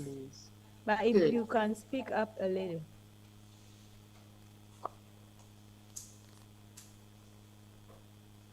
So I was saying that previously we were using the paper folders, and currently we are using the electronic health record system, where the electronic health records manages folders. So patients, when seeing doctors, their diagnosis, health encounters, everything is captured in real time. And so it's their prescriptions. So pharmacists in the pharmacy now see every encounter of the patient and every interaction of the patient with the doctors right there and there on their screens. So patient safety is now improved because you are able to see exactly what the doctor intended for the patient. So in my working as a pharmacist in the pharmacy, once upon a time I was there, and yes, we had to transform from this paper to the digital space. And like the previous speakers did say, my curiosity took the better part of me. And having worked with NHIE auditing health information management systems, I realized that the system that we use now, which is called the LIMS, had some deficiencies, and I took a decision, and I like what the last speaker said. You have to be open to change and embrace it. You do not need permission, quote and unquote, to do the right thing. So when I realized that there was a need to improve on the system, in my own corner, I decided to manage that product. That is the software that is currently used. And now this software is being used in the entire country, such that when patients are seen in real time, everybody across the country where the software is used in the hospital can access the patient's folder.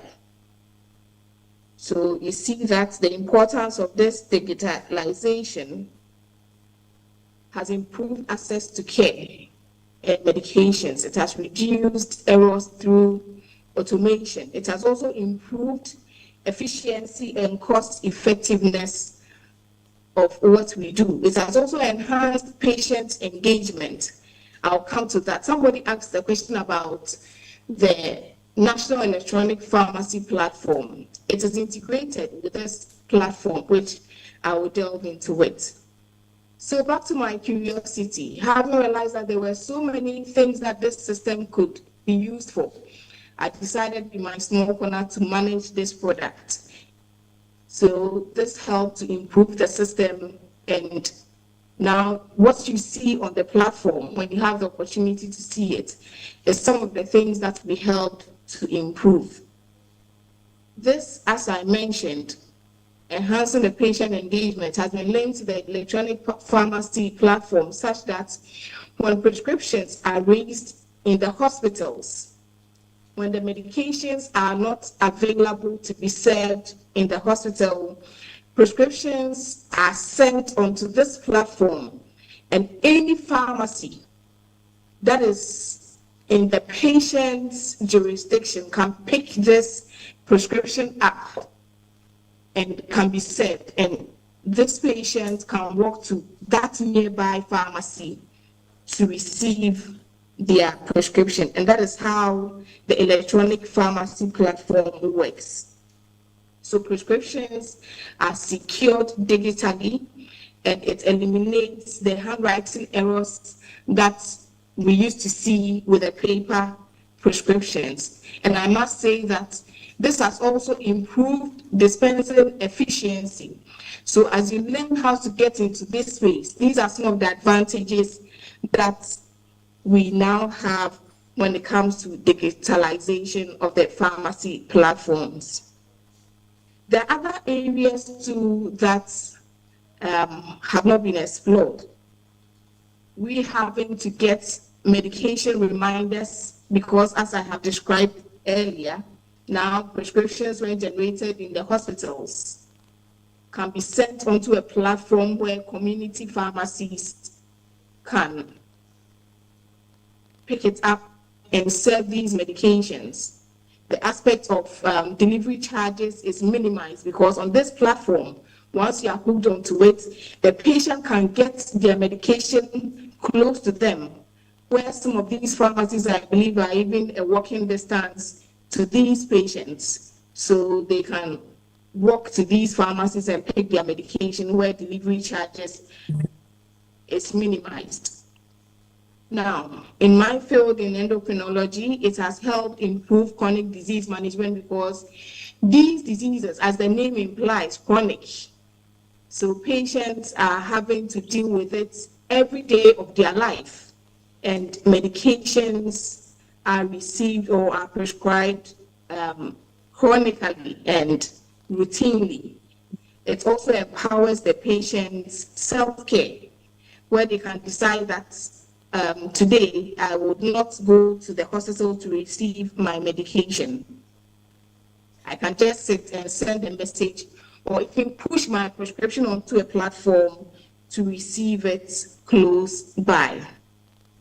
So thereby transforming our healthcare delivery, improving access to patients, and what I love most, improving patient safety and positive patient outcomes.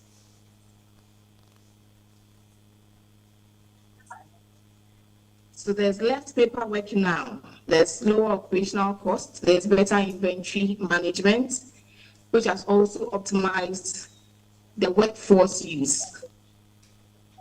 So like the previous speaker said, as I said, I don't want to bore you so many definitions, so I'm having to change my presentation a lot to bring it home to you, how it is being done in our space. So with all this, the gathering of data, like any computer system, is the input of data that gives you the output. They say that garbage in, garbage out. So as you do this work, it's important that you ensure that you are keying the right data.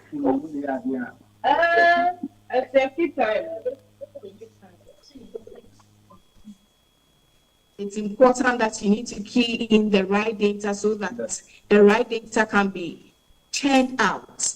This helps in early detection of adverse drug reactions because you have to keep in mind the safety of the patients is at the heart of all this. There's evidence-based policy and the national planning support. As one of the speakers said, maybe one of you one day will come up and ensure that we have all these regulations in one place so that you can just pick one policy document and it can address all the questions regarding policies that we keep asking ourselves. Now, one of the mostly hard data in the world is the health data. So having all that is important to ensure data security.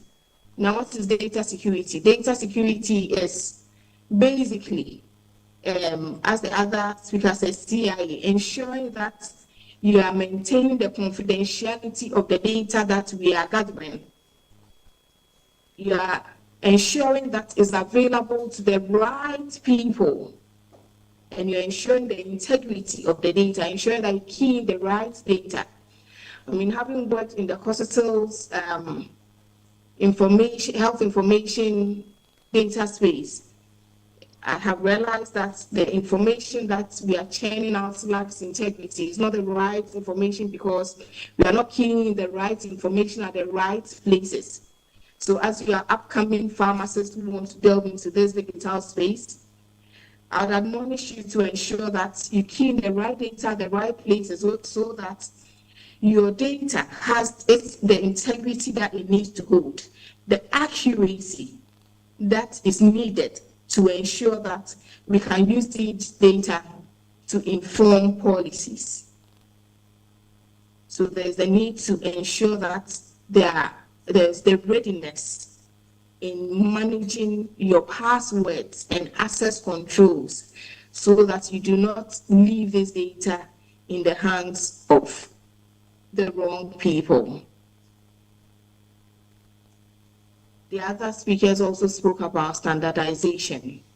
There's a need to ensure that all these are standardized for authenticity of online marketing so that we minimize the risk of misuse. Like I said, one of the mostly hard data is the hospital data. We need to maintain the client's or the patient's trust in the use of the digital space.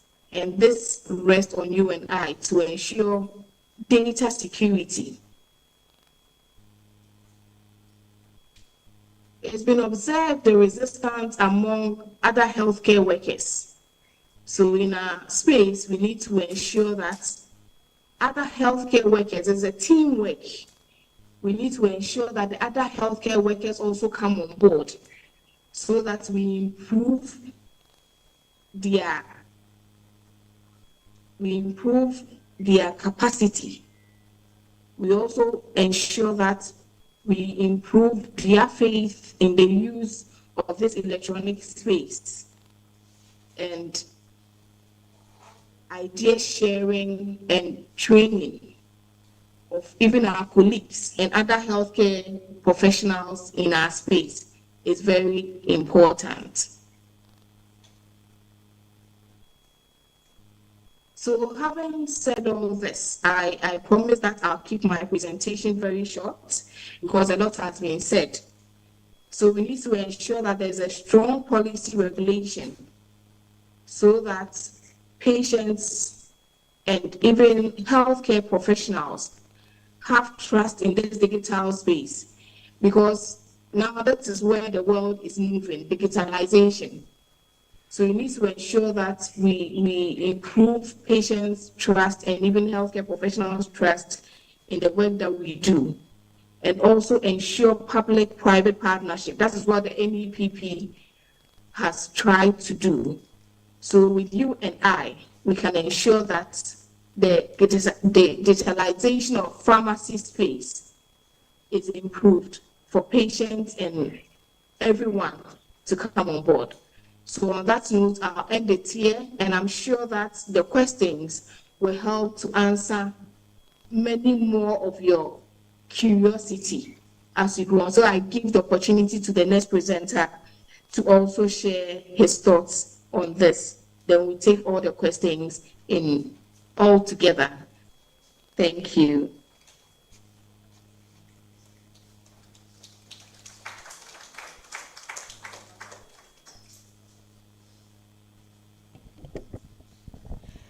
Thank you so much, Margareta. We'll come back to you in a few minutes with some questions. So we'll move on to our final speaker for the day. Our speaker is in the person of pharmacist Daniel Mafo, who is from RX Health Info Systems. Daniel Mafo is a pharmacist, he's an entrepreneur, and a health systems innovator. He is the co-founder and CEO of RX Health Info Systems, which is a technology company that is transforming healthcare, insurance, claims management, and e-pharmacy solutions across Africa. Beyond RX Health, he's also served as the general manager for Zipline Ghana, where he led pioneering work in drone delivery of essential medicines, vaccines, and then blood products to remote communities. With a strong foundation in pharmacy and regulatory affairs, Daniel has dedicated his career to advancing digital health, strengthening access, and building innovative systems that improve efficiency, equity, and patient outcomes across African healthcare delivery. So shall we warmly welcome Daniel as he shares some insights with us.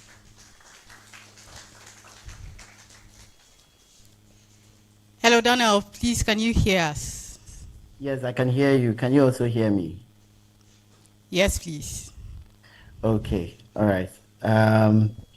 Thank you very much for having me join you this morning. It's 5 minutes to 12, and I think as one of the this is the hardest part of working with people. By this time, everybody's tired.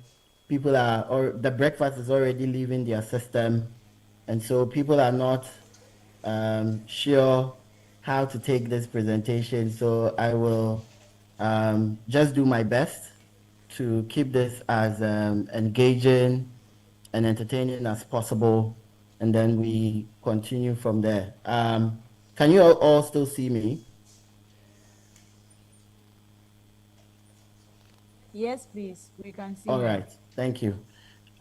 So let me just start by simply asking how many of you have used your mobile money accounts in the last 2 days or even today?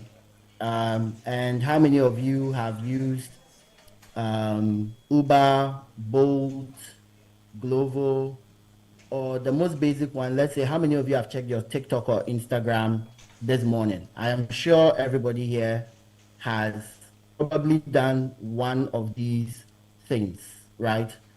And the interesting thing with healthcare and all these other things I mentioned, right, including even maybe using your bank app, is that the same tools that are changing the way we eat, the way we shop, the way we bank, the way we are transported, is also transforming healthcare. I know a lot has been said about digital pharmacy and all that, but I want us to expand our thinking this afternoon into healthcare in general, because pharmacy does not sit as an isolated or as an island. It is plugged into the entire healthcare system, right? And so for me, here is the thing. The phone in your pocket is today a pharmacy. It is in the same way a diagnostic center. It is a clinic, because today most people would actually check online for their symptoms and what it may mean before they even think of going to the clinic or the hospital. And if they think their symptoms match what the AI or whatever they found online is, the probability they would even enter the hospital, unless it's very severe, is the norm that we live in today, right? And so, as some of the earlier speakers have already said, Jonathan, Joel, Margaret, the data literacy and the digital tools, and in combination with regulation, is forming the base of how we should be thinking about our own way of interacting with the healthcare system from a digital perspective, right? So I want to share a bit about my own journey, which I hope may give some further insights into this topic and then how it can relate to you today as a student, right? First and foremost. And then secondly, as you begin to think of transitioning into the workforce, how that can also be relatable for you. And then thirdly, as you begin to think of your own impact to the broader system, how that can become of relevance to you. So I studied pharmacy, but I call myself, I don't think I practice pharmacy that much.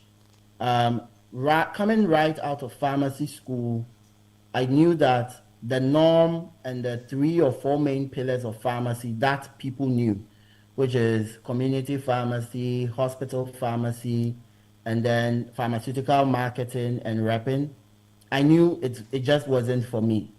I felt there was something more to this life than the 3 predefined pillars of pharmacy as they were listed in there.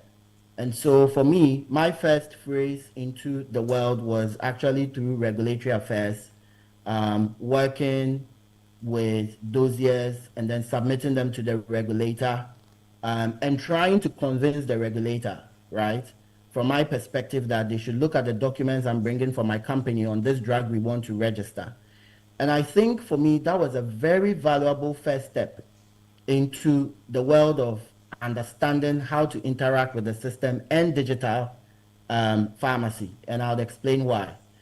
At that time, to be able to put together what we call a dossier, which is the document you submit to the regulator, the Food and Drugs Authority was transitioning a lot from paper-based systems to digital systems. And so right at that onset, you needed to learn how to use a lot of tools, Excel, Microsoft Word, all these other tools for analysis, just to be able to get to do that work well. But then the other valuable skill that came was communication, the ability to communicate clearly and concisely, and how you can use that to be able to impact and bring about the change that you wanted. And then using the basic digital tools, right, for communication, to be able to now put those thoughts into formats that the regulator would understand and look at it favorably. So I think for me, those were very basic steps. Then from that point, I got to a place in my life where I think one of my very good friends needed data to be able to close a deal with a company in Asia. He was trying to get them to contract manufacture something for him as a young pharmacist in his mid-20s. And they told him that, look, you haven't given us any data which shows that in Ghana today, the number of paracetamol tablets that is sold is X. And so we cannot take your word for it because there's no data. And for him, he lost a big opportunity at that time.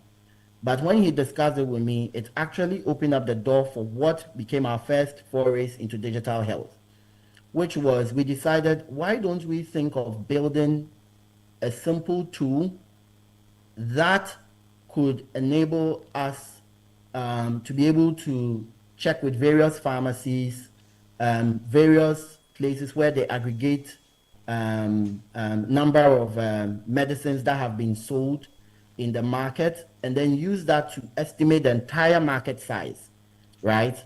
And the first problem we had was none of us are coders. We can't build. Even today, I can't build anything. I am very bad at using any digital tool. But what came to us was the idea. And then the second most important thing that between us came up was we needed to find a partner who thought just like us, but could build the tools that we needed. And we all team up together and then look at how we could build these digital tools. I listened to a lot of the earlier sessions, and I know people were thinking a lot about how do I do this? How do I get these skills? How do I acquire them? Whilst learning about the skills themselves is very important, don't try to be a jack of all trades and a master of none. Having the healthcare knowledge and insights in your head is the most important thing. I can bet you that Mark Zuckerberg can code. Elon Musk can code. I am sure Tim Cook of Apple can do nothing when it comes to coding because he was a finance person. I can assure you a lot of the people today who lead all these tech companies cannot code. But what they do know is how to build teams and work with people together. So in as much as it is your duty to learn and harness that knowledge, right, that comes from learning about the digital tools, don't think you need to know the tools, all the tools yourself.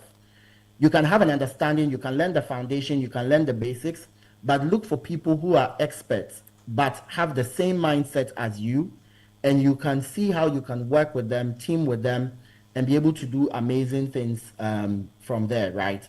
So for us, this led us to build our first digital tool, which we call the RX Pharmalyzer, and it was a great first step for us. We collected a lot of data from across many companies within Ghana, synthesized it into impactful analytics, and then based on that was able to repackage it and sell it to other pharmaceutical companies who then use it for their own insights.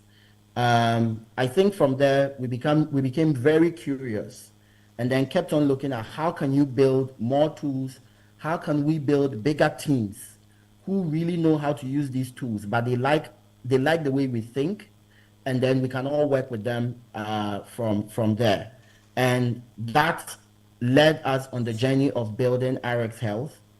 Today, RX Health and its affiliate companies build a lot of the foundational softwares that are used in the healthcare space across West Africa.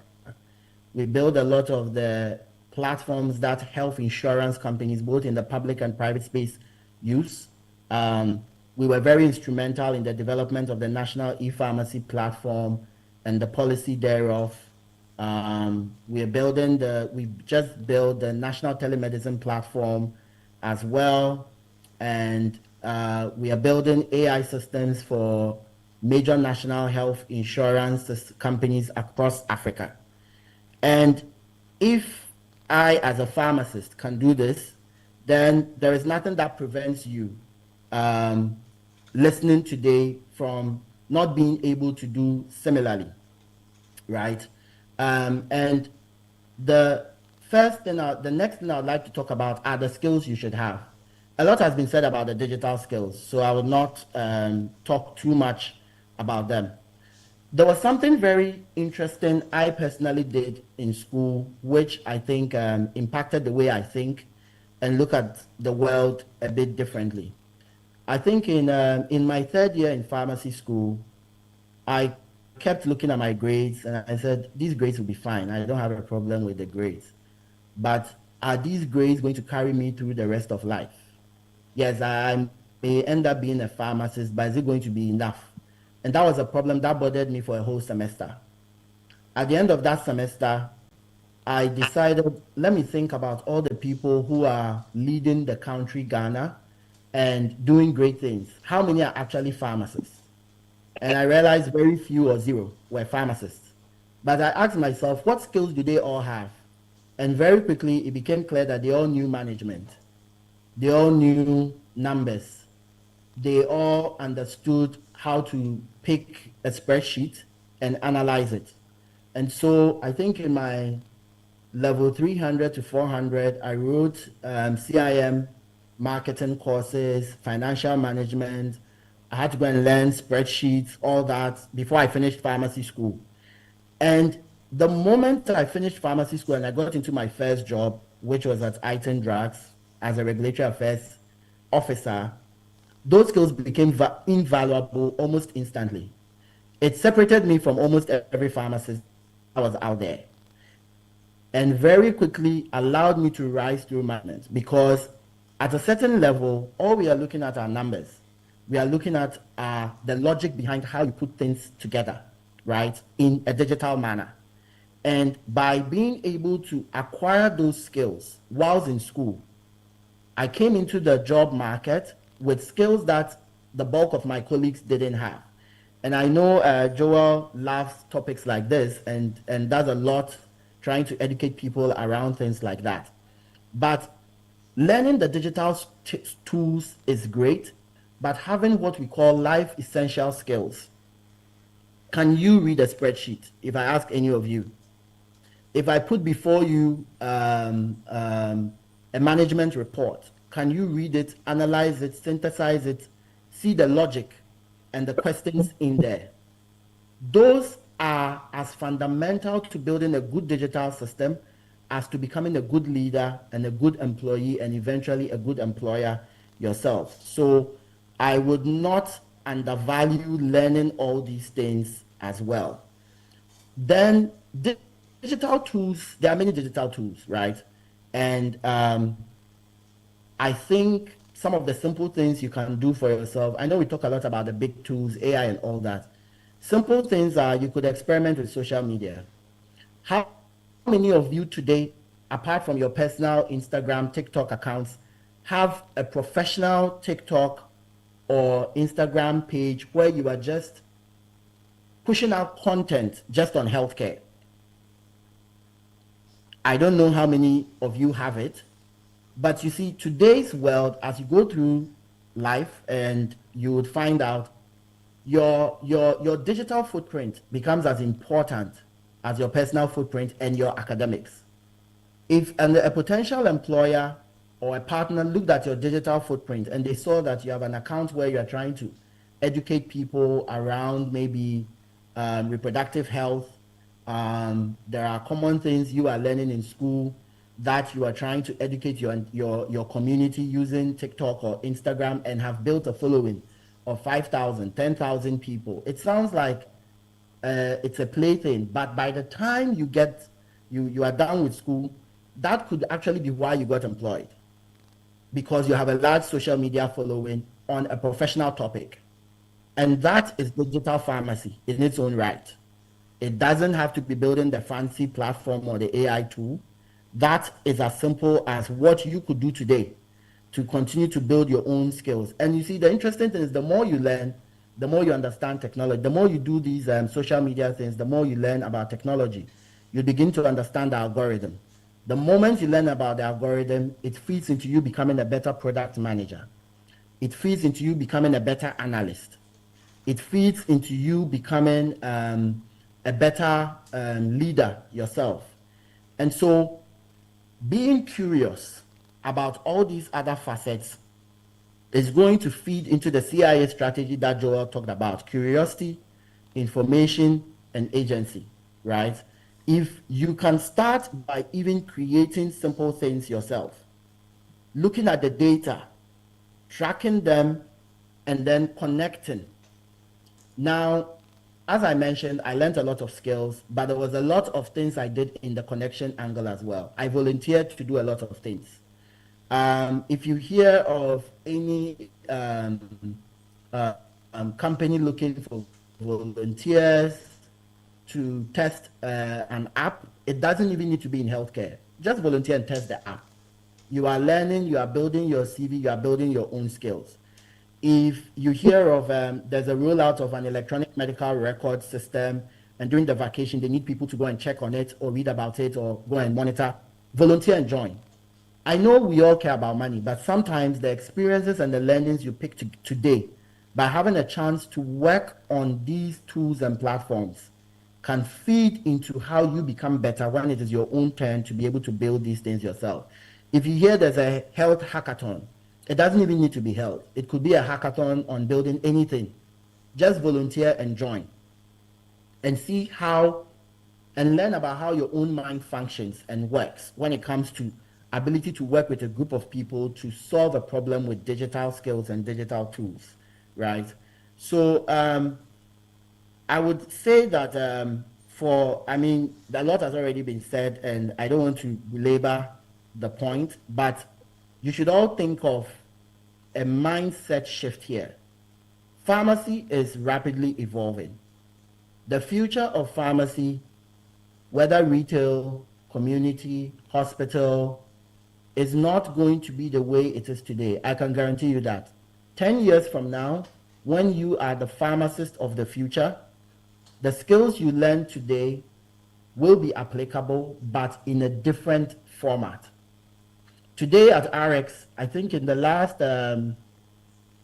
60 days, we've recruited about 15 pharmacists at a tech company, right? And you might think, well, I think we've recruited about 35 pharmacists, but 15 of them were recruited. If I asked you, you might think, oh, you might not even guess why we recruited the first 15. The first 15 are training our AI system. And that is all they are doing today. They take the standard treatment guideline, they take all the standard things, and with the knowledge they have in drug-drug interactions, in how to analyze, they are training AI systems. And that in itself is a whole new like career path. Then the other 20 are doing rollout of health systems, right? In a way where they become the people who decide how these health systems and AI should be rolled out. And if you had asked me that a year ago, would I need 35 people, pharmacists, whose job is to train an AI and to decide the pathway of how the AI is rolled out, I would have said, you must be joking. But that is where it has just reached in a year's time.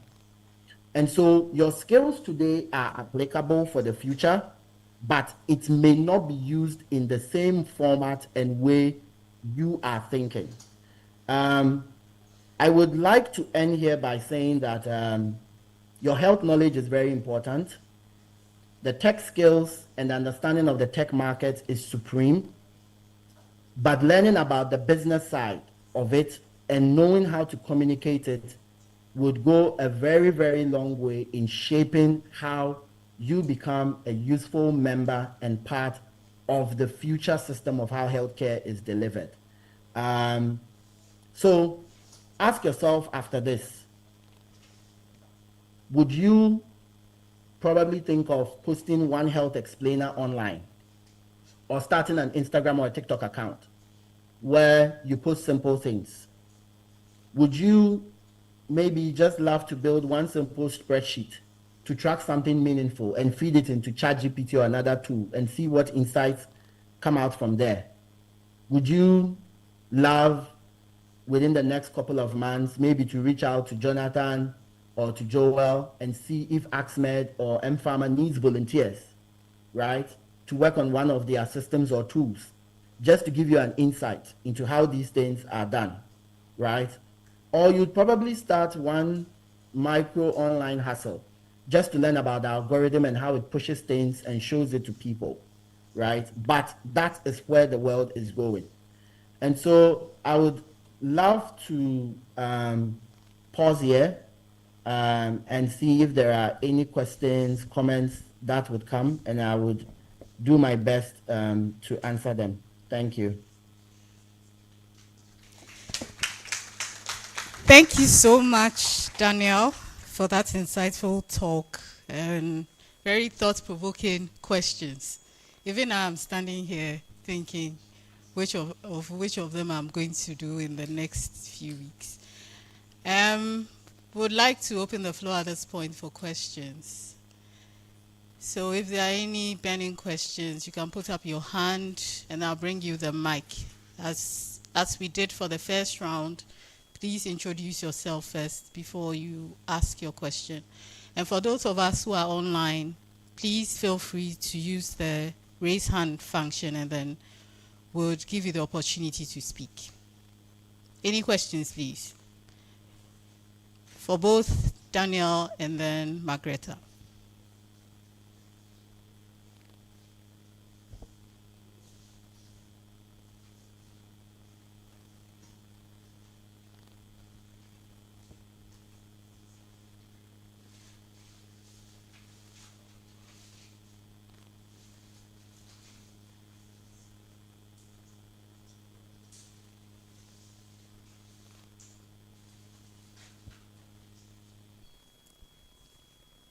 Any thoughts in the room?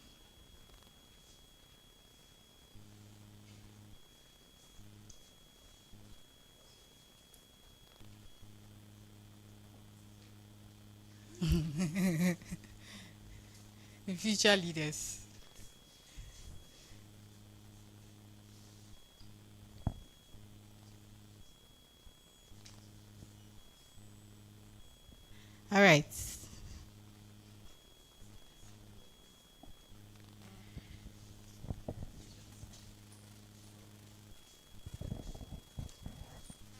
Thank you very much. My question is to Mr. Mafo. You gave us an interesting story, a prelude, talking about how it's not always about the money. You'd have to volunteer. In a country like Ghana, from the story that you gave us, can you give us your personal experience? How do you draw the line between volunteering and then when you know that you are contributing to a cause that actually matters? You can be giving up your best, you can be doing what you can, and then the people that you are working with are taking advantage of that because after all, it's free labor. It's a resource that I don't have to pay for. So you think you are, of course you are learning, you are getting the value, but until when would you be doing this volunteer work for free? Thank you. Thank you very much. That's a very good question, and I'm actually glad you asked it. So I'll tell you my first job interview at Tvucc. I went for the job interview on 14th February 2011, right? And I had no experience in regulatory affairs or anything of that matter. And at the job interview, they asked me what my salary expectations were when I had finished everything.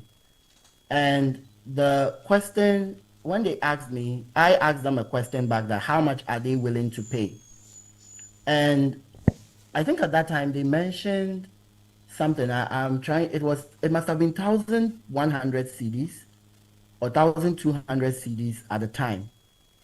And I told them that if I actually got into a bit of a discussion with them, and then I asked that I would be willing to take 60% of this money today. So I was going to, if they had told me they would give me this job if I wanted for 1,200, that was their expectation. I told them I would take 600 for the job, but if I exceeded all my targets in 6 months, they would pay me 2,000 cedis for it. It was a bold move. And that, I think, actually got me my first job, right? Would you say that I was silly at the time, offering my experience? And I mean, I had no experience. I wouldn't deceive myself. Would you say I was silly offering my services for half? No, I wouldn't say that.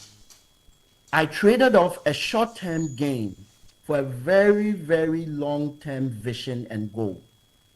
And I think that is one thing people need to learn to see. When the 6 months were up, did they pay me the 2,000? No, they didn't. They actually only paid me 1,500. And I could have been very upset and said, I'm quitting. But you see, in life, sometimes learning early in your career and making some financial sacrifices allows you to see the bigger picture and to gather experience much faster than a lot of people. The good thing I learned from that job was that it gave me access to a lot of people at the FDA at the time that my colleagues did not have. I was able to gain access into many meetings and places I don't think any of my colleagues at the time got. So I could have stood my ground and lost the job, right? Because I was the least experienced person. I had no experience going for that interview. But I got the job. My employer at the time, didn't give me what I was even expecting when the 6 months were up. Did I quit? No, I stayed for another 18 months beyond that and learned so much that by the time my next job came around, I was being paid 5 to 6x what I was earning at that place. But that next job employed me because the kind of experience I had gathered. Nobody else at that time had the same experience as me. I sacrificed 2 years for a 6x jump in salary by the time I had my next job. I could have probably said, no, I'll stand my ground, and probably never gotten that job, and I might have stayed home and unemployed for a year. But I made that strategic decision. In life, people will cheat you. Don't be mistaken. Everybody will cheat you at some point. It is the mindset you take into that which matters. If you try to eat your cake and have it, you may lose out. Everybody here, I'm sure Joel will tell you he's been cheated before. Jonathan will tell you everybody has been in a position where you could stand for yourself and feel like, I need this, right? Volunteering doesn't mean that you don't care about the money. It means you care about the long game to the point that you are sacrificing the short-term gain. And I think maybe that's the mindset change you need to look at from there. Thank you.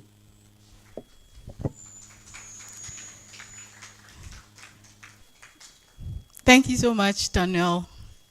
We are being encouraged to take a long view when we are making career decisions, because you never know what your decision today might translate into tomorrow.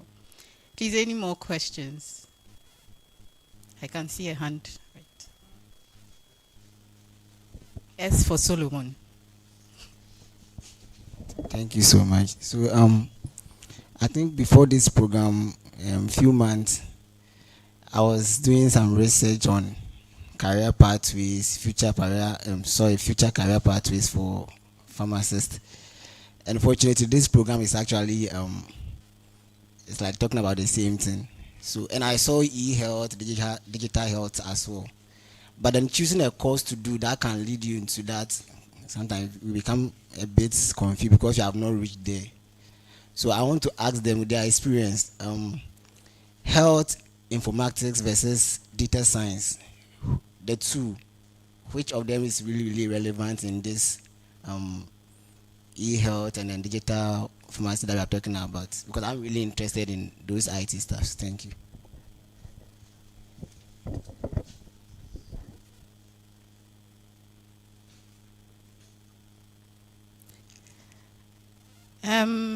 Margareta, would you like to take this, or Daniel? Yes, I would like to take this. Please, can you hear me? Yes, we can. So initially, with the previous question,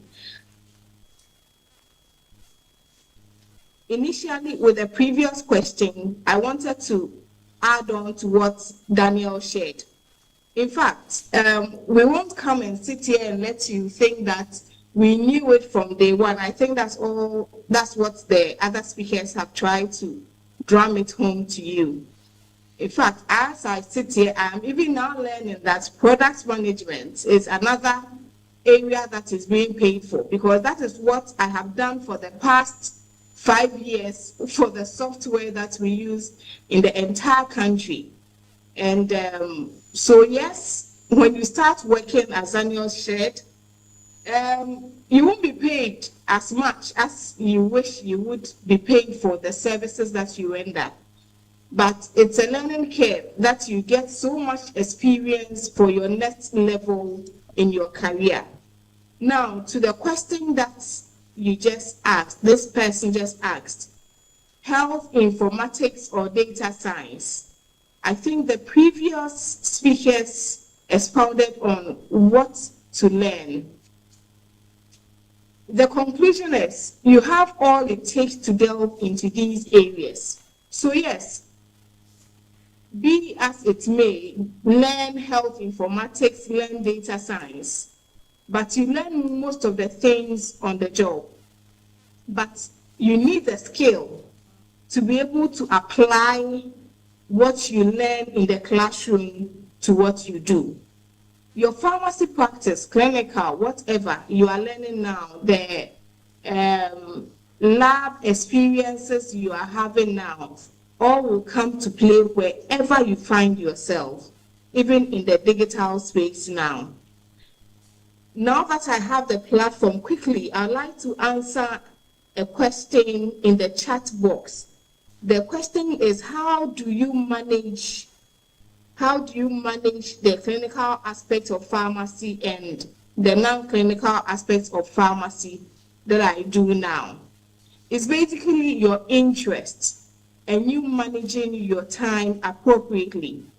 In Confanochi, yes, I work as a clinical pharmacist and the software manager as well.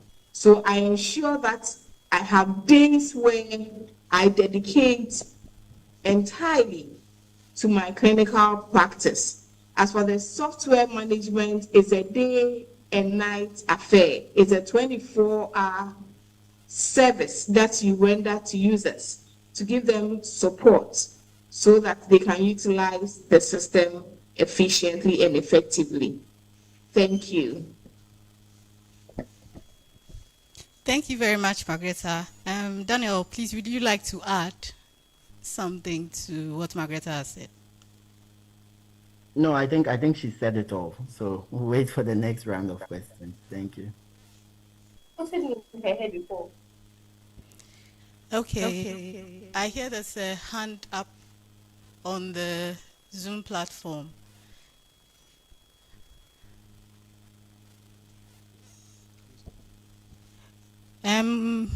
Wisdom Entry, kindly unmute and ask your question. Okay, thank you very much for the opportunity. Please, my question is, Mr. Daniel made mention that digital skills like data analysis and other skills are needed to be able to join the digital world. So my question is, does that mean that our educational system should be upgraded to meet the growing demand of digital skills as soon as possible? Thank you. Thank you so much for the question. Daniel, please, would you like to take this? What's your take on the syllabus? So it's a very interesting question. So from the perspective of digital skills, yes. Changes to curriculum take a lot of time, right, for it to happen. But it doesn't mean that you as the individual cannot add on these skills yourself. And I think Jonathan and Joel shared a lot of resources where you could go and start adding on these skills by yourself, okay? As I mentioned as well, when I was in school, I thought business skills were important. So I learned some business courses and undertook them, right? You don't have to necessarily wait for the curriculum you are studying to be updated. Just add them on, map them yourselves, and then improve from there. But having the skills is, I don't even call, they are life skills now. So gather these life skills on your own, and then hopefully when curriculum is updated, it can become a base for everyone. Thank you. Thank you, Daniel. Thank you, Daniel. And I wanted to chip in with what you just said. So with regards to studying a course or upgrading the curriculum, it will happen. But then if you are to wait for it to happen, you will not be a beneficiary of it. What I wanted to say is that, you see, these are colleagues who have learned new skills, okay, have reinvented themselves to be able to fit in these spaces. They didn't learn these as part of their B Farm or Farm D curriculum. That's the point I want to make, that you have to adjust your skills yourself, because at any point in time, yes, the curriculum will give you probably the barest minimum for you to function effectively as a pharmacist. But then the times are changing, the resources are changing, the needs are changing, and you have to adapt very fast. And the way to do it is to look at the opportunities available and look at which skills that you have to grab and how you can adapt what you already know of to be able to take advantage of the opportunities. So yes, of course, the schools will respond, and we are responding. Okay, the society will respond by providing opportunities like this. But then if you are to lay back and wait for the status quo to reform, you will not be able to take advantage of. Okay, in the tech world, everything is moving very fast. So you have to be at the forefront, and you have to learn new skills and take advantage of them all the time. Other than that, you'll be too late. Okay, thank you. There's one more question at the back. Obed.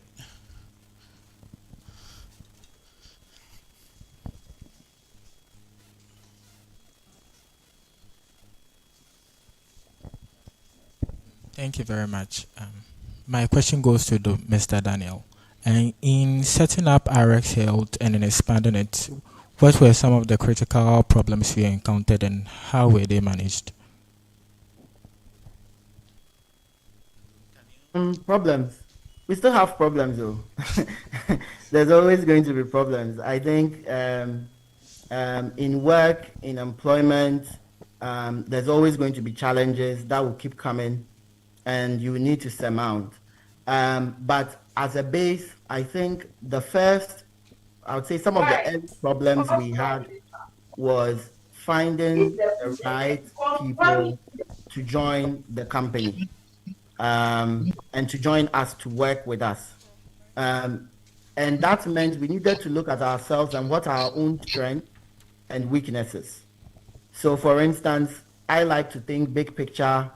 I like to look at the business side. My partner, Godfred, likes operations. He wants to get his hands dirty, right? So he complements me perfectly.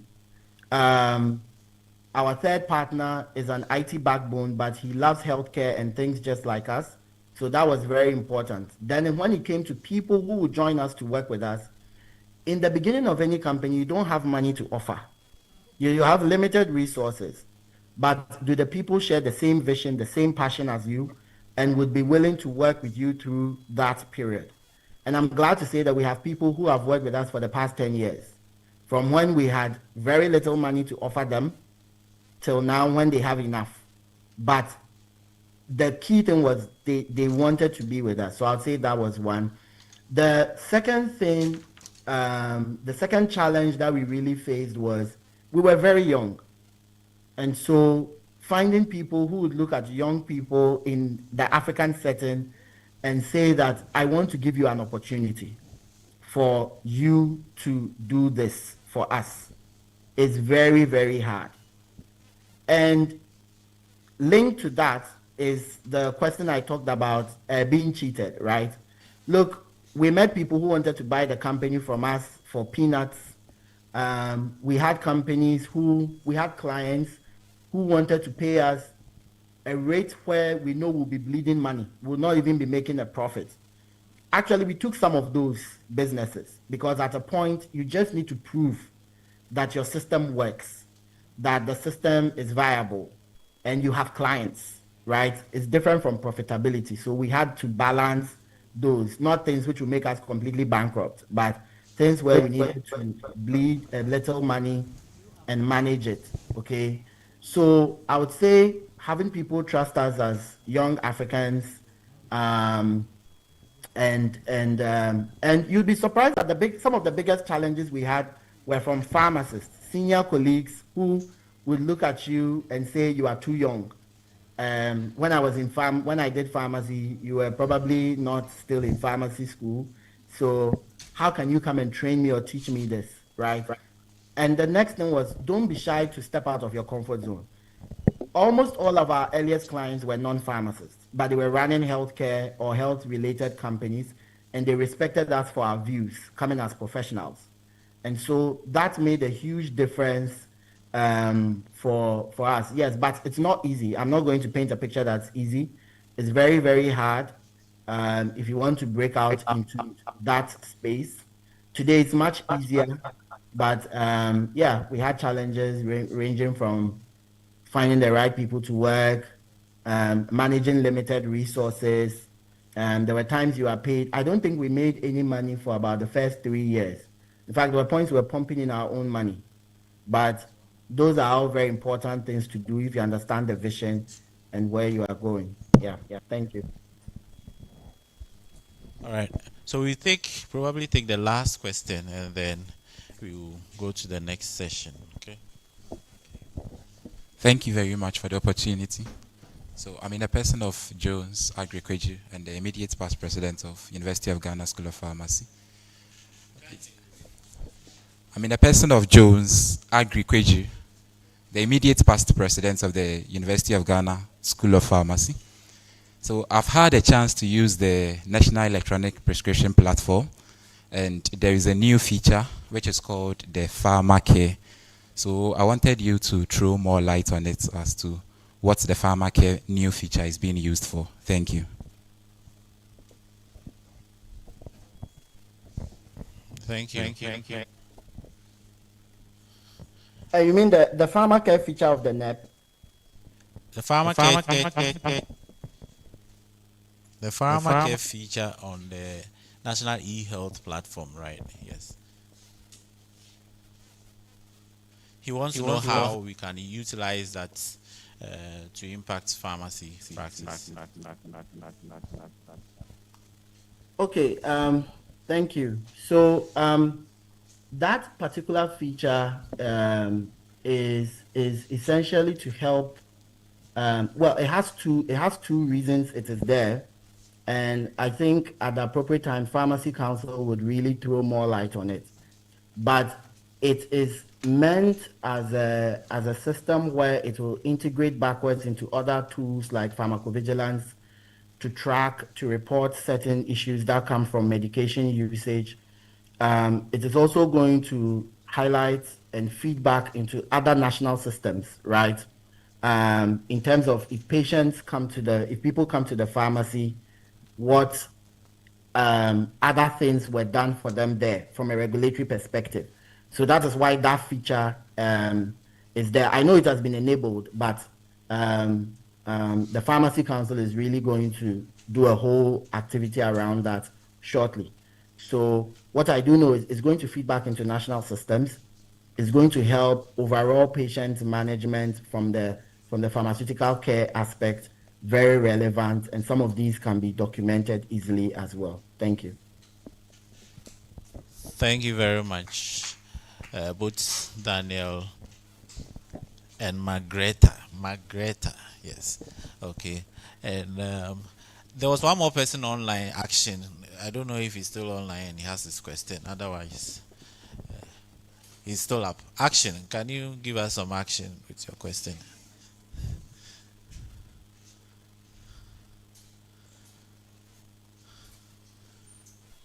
Oh, he has disappeared. Your hand is up. Thank you. Thank you for the opportunity. Dr. Odamin, thank you for your insightful presentation. I have a question regarding the LIMS downtime in hospitals. In the event of a power outage without backup systems, what strategies can healthcare professionals use to maintain patient care and record keeping? Would manual documentation be a viable solution? Because in the course of your delivery, you said in Ghana here, most of the hospitals are now being enrolled in the LIMS system. In the same Ghana here, most of our hospitals, with the exception of the tertiary and the LIMS,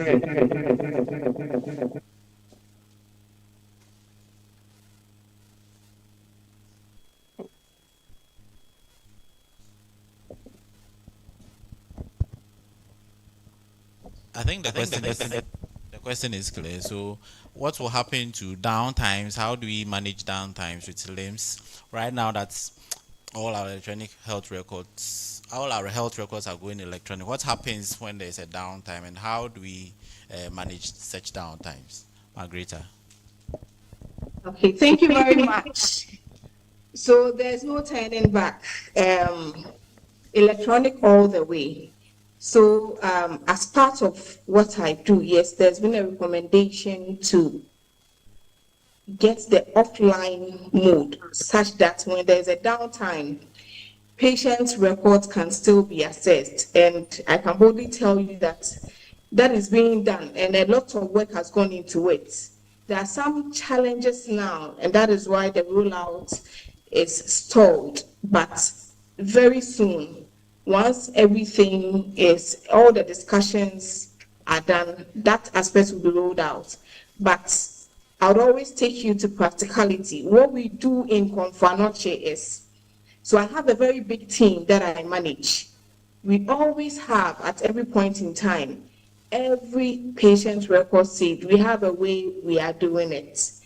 So every patient record is there, and once there's a downtime, it can easily be reached and it can be used to continue care. I mean, the key word is continuity of care. So that is what is being done. And the offline mode is being developed or even almost done developed. And it will soon be rolled out. So that worry will be a thing of the past. Thank you. So thank you very much, Daniel and Margarita. We are so much grateful for joining us, for making time to join in us this morning stroke afternoon. Here now, we are going to switch on to another session. What we have gathered so far from all that you have been learning this morning is that you have to do a lot of sacrifices now to build your skills. You already have some knowledge. You already have some skills. But then to take advantage of what is happening ahead, you have to adapt those skills to be relevant at any point in time. And that will mean that making some sacrifices now to take advantage of the future. And then the bottom line remains that it's not really about a course that you have to take, but learning the environment and looking out for the opportunities. Pharmacy trains you to be very well adaptive. Okay, by the time you finish your degree, anything that you want to do, you can do. Okay, so it's about learning what is available and having an open mind. Don't be too... you see the diversity of the panel that we've had today. Everybody is a pharmacist. But then you can see where they are all coming from and where they are going, which means that you should be open-minded to new opportunities to be able to take advantage of the digital landscape that we are getting now. So we are now going to switch on to the career mapping. I'm sure by now you are getting ideas as to what you want to do. Some of you came here with ideas. Some of you are building ideas now. Some of you are discovering yourself. It's fine to do figuring out. If you are even in CTA, you have finished CTA and you don't know what you have to do, it's still fine.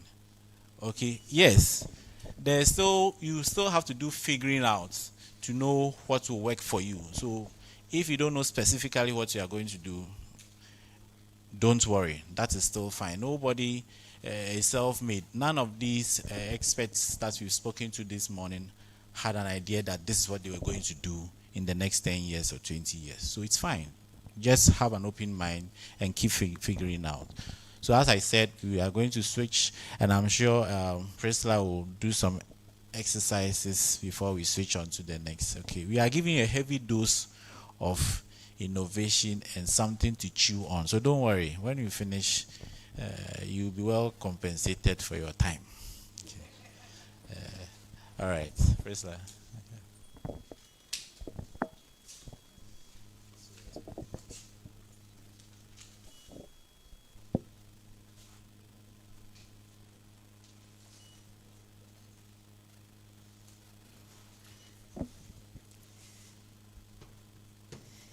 Okay, so Professor Baini says we should do an activity before we move to the next session.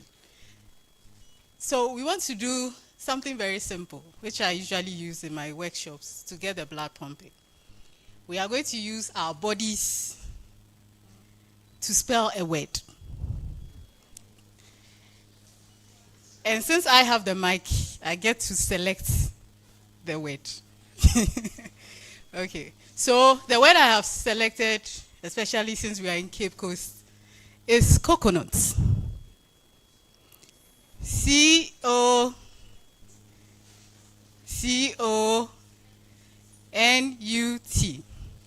So shall we please be on our feet?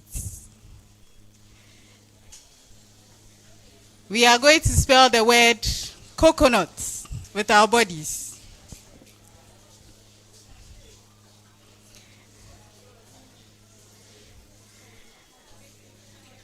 All right, are we ready? Okay, so I'll mention the letter and then you attempt to spell or demonstrate the letter with your body. So, can you give me a C? I don't see any C's in the room.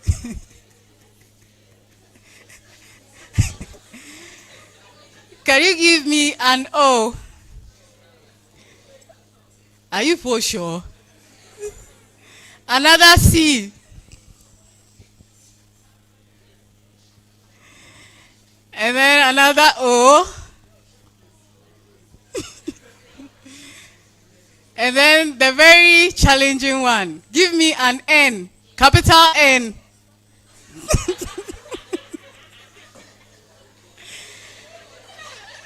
Give me a U. And then finally, give me a T. Yay. Thank you so much. You can resume your seats.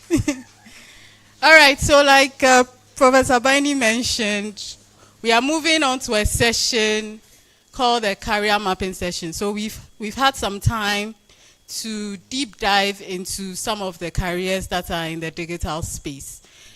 And this session is just for us to briefly do a self-reflection. So we've heard all of this information, we've internalized the information. Now we want to look at ourselves, look at what we have, look at where we want to go, and then take a minute to consider what we need to do to get where we want to. So for this session, we are going to do it in small groups. We've been sitting classroom style the whole day.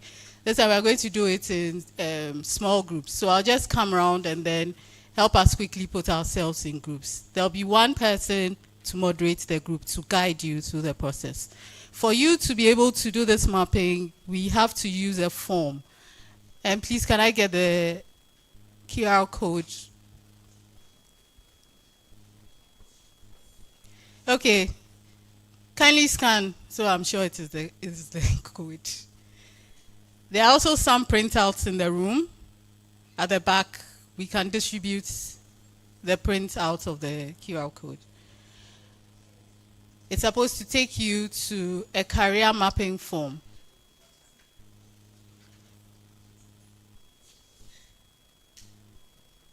Have we been able to access the form? All right, okay. So, let's quickly put ourselves into groups. So, those of us from here, first row to this point, you form one group. So you can quickly just sit together in a huddle. And then those of us here, one group. Those of us here, one group, starting from here, right? And then those of us here, also one group. Is everyone clear about their grouping? Okay. Baini. So Prof. Baini will take one group. I'll take one group. Is Darius in the room? He stepped out. Now, can you please help us with one group? And then Princess. All right. So I'll take the group over here. This should take us more or less 30 minutes. Are we together? All right. For those of us online, we can also attempt the career mapping process. I'm sure you can see the QR code on your screens.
Okay, so all the things that you've heard, you may probably forget, but this last session, facilitated by Darius, is going to give you a product which you are going to walk away with. So we know that diminishing returns is setting in, but just bear with us. Okay.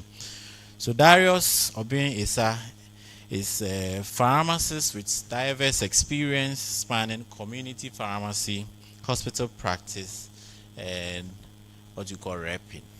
Okay, he's currently the medical representative for Deng Pharma. And Deng Pharma, yeah. Beyond pharmacy practice, Darius is passionate about career development and mentorship, which is one of the reasons why he finds himself here this afternoon when everybody is probably resting. Through his organization or his tool called Career Wheel, Darius supports professionals in building strong CVs and enhancing their employability, which is the product that we are going to work on. We are going to work on our CVs and then enhancing our LinkedIn profile to help us increase our employability. Darius has also founded GPPQE and Beyond. This is his company. The CTS have raised their head. GPP, QE, and Beyond. This is a startup dedicated to guiding young professionals to successfully passing their qualifying exam. And not only that, helping them to transition smoothly into their careers. So the CTS is free adverts for you. Look out for GPP, QE, and Beyond to help you successfully pass your exam and transition. So I will on this note invite Darius Obin-Isa to take us through the next session. Thank you. Thank you very much, Prof. Bini, for that introduction. But kindly permit me to say something. So you heard about Career Wheel, right? Okay, please, Career Wheel, I am not the founder. Joe Abakanaman, the one you heard from, he founded Career Wheel. I know at this time the batteries are running low, and usually, I get the feeling, and usually when we hear things about we are coming to learn and things, our brains are never ready. That is why you can binge watch your series overnight and not blink an eye. But when you open pharmacology textbook, then sleep sets in. So we are going to have fun this afternoon whilst we learn together. I have a few slides I would want to show you.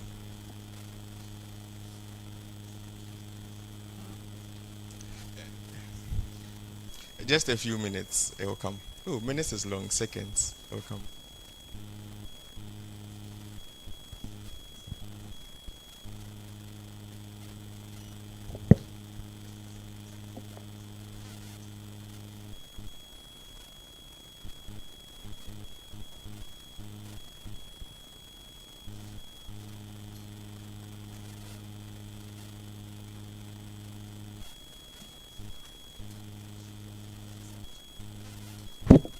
Okay, so like I was rightly introduced, we are going to talk about CVs and LinkedIn.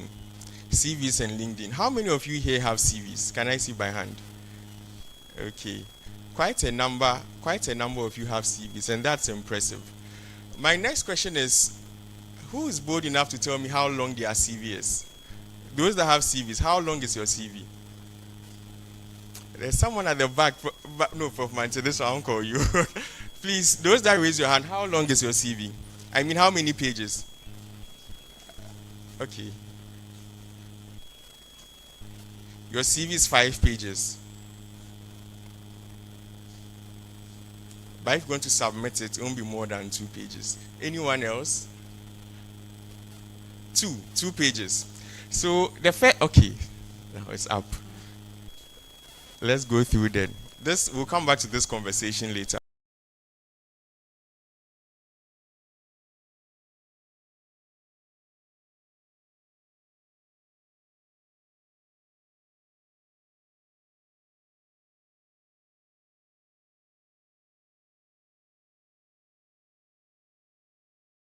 Hasn't employed any pharmacist. What this means is that currently about 4 out of 5 pharmacists are either unemployed or underemployed. you are coming to join this number. And that is why we are having this program.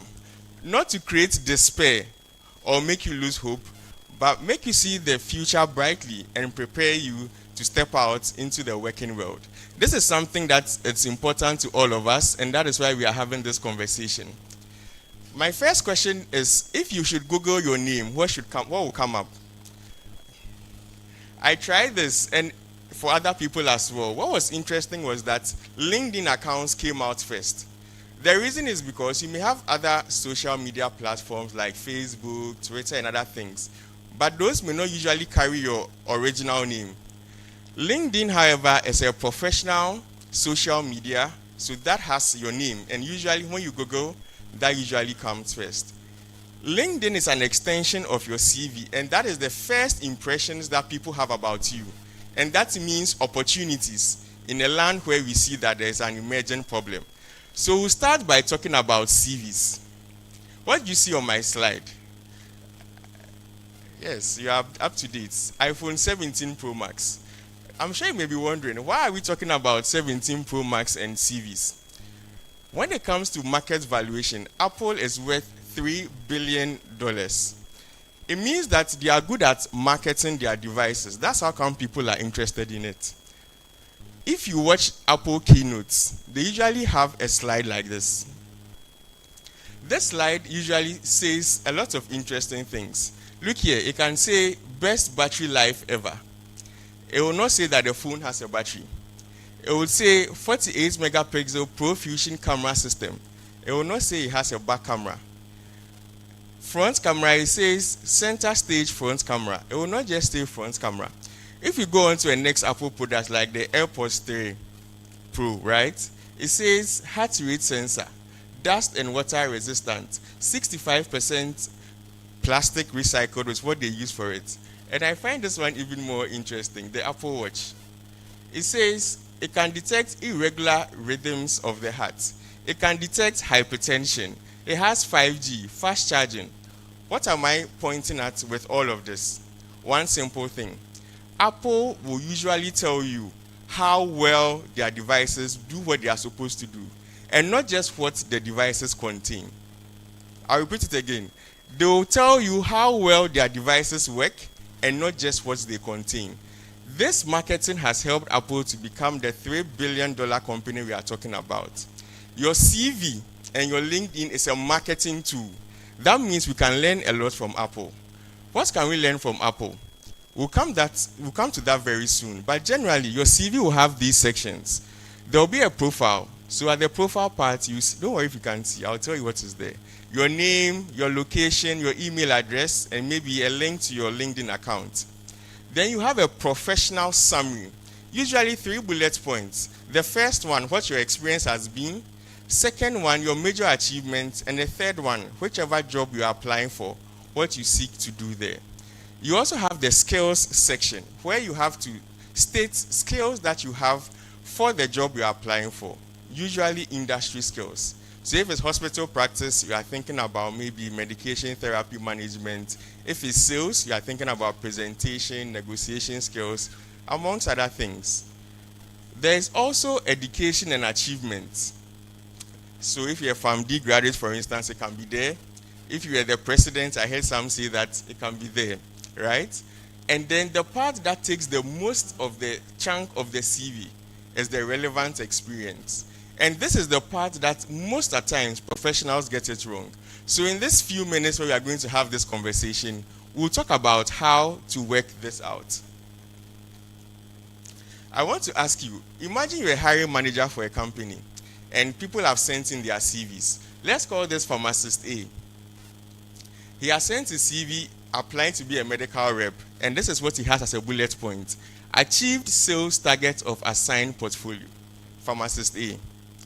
Look at pharmacist B.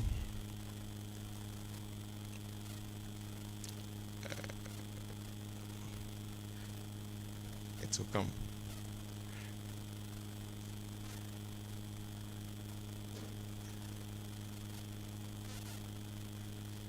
Hey, who is sitting on my laptop?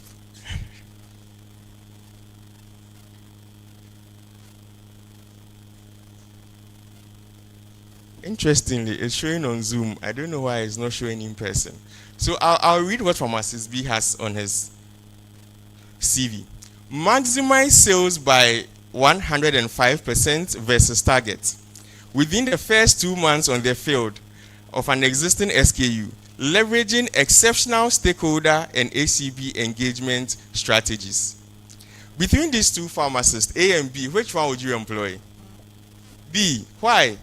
Because he has demonstrated how well he did his job. So that is the thinking we have to take from here. Anytime you have to put together your CV, it has to demonstrate how well you did your job. And that is what will make you stand out. I hear some of you are interested in tech and you want to do other things. You can always translate some of the things you've done in school into those areas and demonstrate how well you did it. Are you on the same page? I think there are still some technical challenges, but we'll keep moving on. So I want us to do a small test. This one is just a short one. So imagine that you are supposed to write a bullet point about class records. You are the class rep. Okay, it's back. And then you take attendance so that your colleagues will get marks. Responsible for class records. Does this tell us how well you do your job? But look at this. Organized and digitized class records for 200 plus students using Excel so that you reduce error rates by 30%. That is impact. That is what people will see and will want to call you for an interview. So if you are not picking anything away from here, remember that anytime you are asked to bring a CV, you need to demonstrate how well you've done your job. Are you on the same page? Okay, let's move on. Okay. I have one that's a brain teaser for you. Attended class this semester. You are in fifth year. You are doing your rotations and you are supposed to write a bullet point on how well you've attended class in fifth year or in this semester. How would you go about it? There is a formula to everything that we are saying here. What is the formula? Number one, you need an action verb. You need an action verb. And then you need the task that you did and then the results. So 3 things. I think you should write it down. You need an action verb. You need the task that you are assigned to do and then the results. I'll take it again. Action verb, task, and results. If you don't remember anything at all, you can take that away from here. I have it on this slide. Let me try and show it. Okay, it didn't come, no problem. But action word, task, and results. Is anyone bold enough to try and rephrase this to look like this? From task-based to impact-based. Any volunteer here? Anyone willing to try? Action, verb, task, and results. So, okay, I keep my gift. So with that one, you can indicate how many classes you're able to successfully attend. I know some days you not go for class. So let's say you achieved 98%, right, class attendance rate. So that is the tax, how well you did it. But what did that result in? It resulted in me passing my exams. So that's how we always think about our bullet points on our experience section. An action verb, the task, and then the results. This will always help you demonstrate how well you've done your job. One thing that is very true is that to be able to show how well you've done your job, you should be documenting these things. Otherwise, you will not remember. Joe Anaman mentioned Core Tree, and I want to introduce it to you.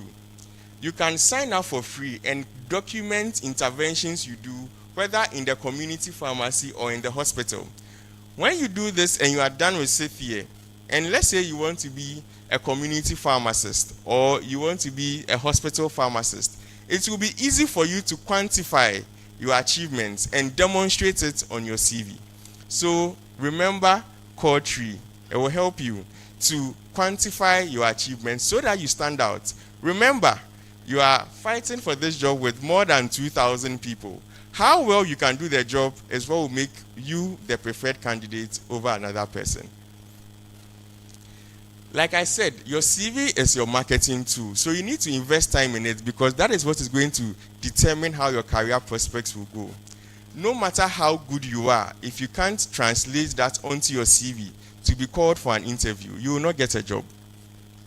There are 3 things I want to show you for a CV that will stand out. First of all, your CV must be tailored to the job description. And that's rightly what our sister said. You have a CV bank, maybe about 5 pages of everything you've done in your life. And then you are applying for a job. Say you are applying to a community pharmacy role.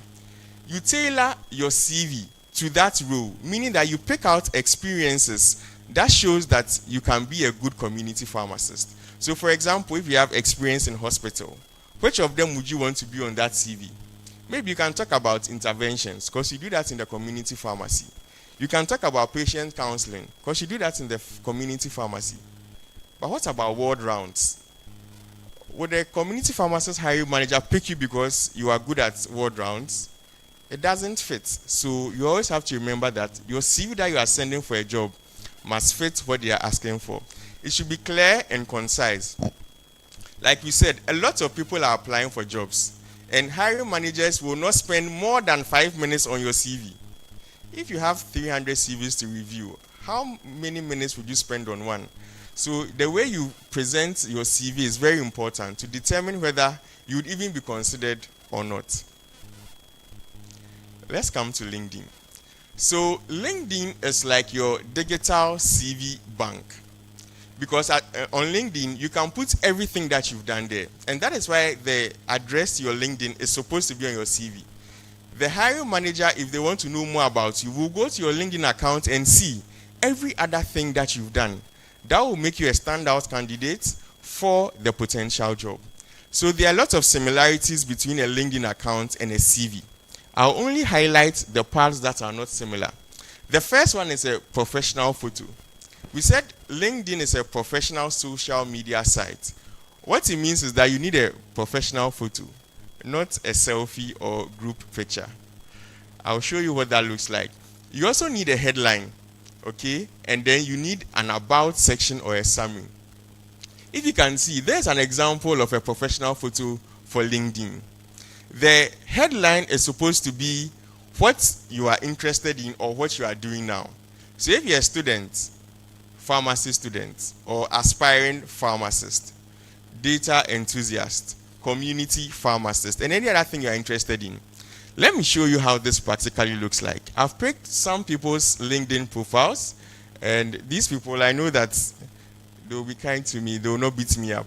The first one is Joel Kojo Abaka Anaman. You can see his picture. I'm sure you agree with me that he's professional. And he has a headline. Unfortunately, you cannot see, but I'll tell you what is there. His last line reads that career coach successfully assisted professionals to a tune of $2 million in recruitment.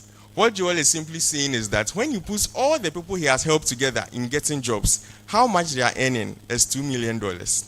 If you go to Joel's LinkedIn page and he's applying to your company to be a talent coach, would you pick him or you will not pick him? You will pick him. This is a moderate one. This is Joseph Nelson Addy. If you are like me and you like to be conservative, you can just put what you do there. Joseph is into sales and data at PBR Sciences. The last person, I think his picture is not bad and a bit conservative as well, things that he's interested in. So this part is not on your CV. You don't have your picture on your CV. CV doesn't have headline, but this is the best way to represent yourself on LinkedIn. Okay. After you are done with your LinkedIn creation, because the other parts like education, experience, and things is similar to your CV, you need to be active on LinkedIn, and we call that engagement.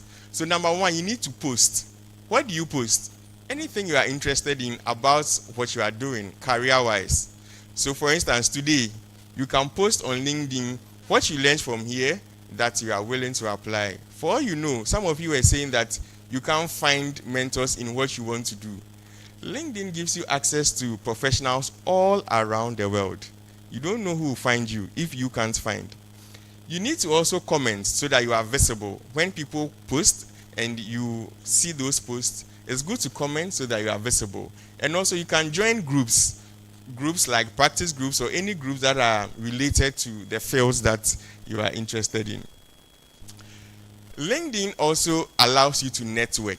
Okay, so on LinkedIn, if you want to search for a pharmacist in data science, it's very easy to do that.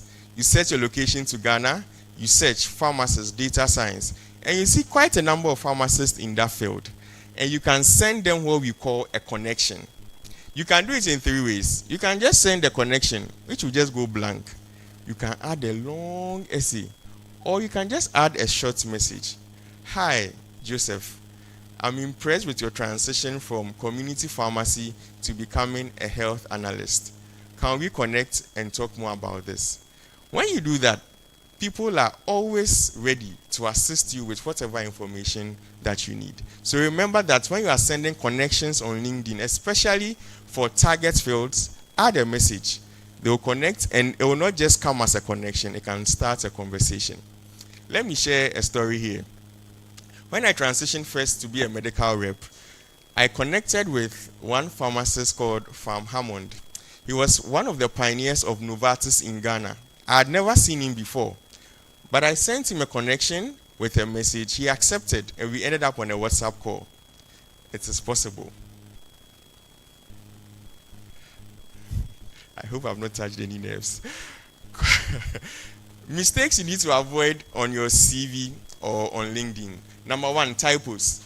If there's a typographical error on your LinkedIn account or on your CV, it sends a message and it's a bad one. You don't pay attention to details. And you are not professional, which may not be the case. So it means that you really have to review what you've written, then there are no typos. If there are updates in your work employment, it's good to update it, of course, so that when hiring managers are looking you out, you will be able to demonstrate there what you've also done. And also, it's good to customize your profile so that you enhance your appeal. Almost about concluding. So, like we said, CV is supposed to be a detailed document, well tailored for a job you are applying for. I am a pharmacist that has worked for 5 years. The last job I applied for was for in March. My CV was 1 page. If you are not done with school and your CV is 5 pages, I wonder what is there if you are applying for a job with it. So remember, your CVs must be tailored. But LinkedIn is your bank. Put everything there. Let people see what you've done on LinkedIn. I heard about volunteering, and when do you stop? I happened to have volunteered to work with Procter & Gamble when I was in school.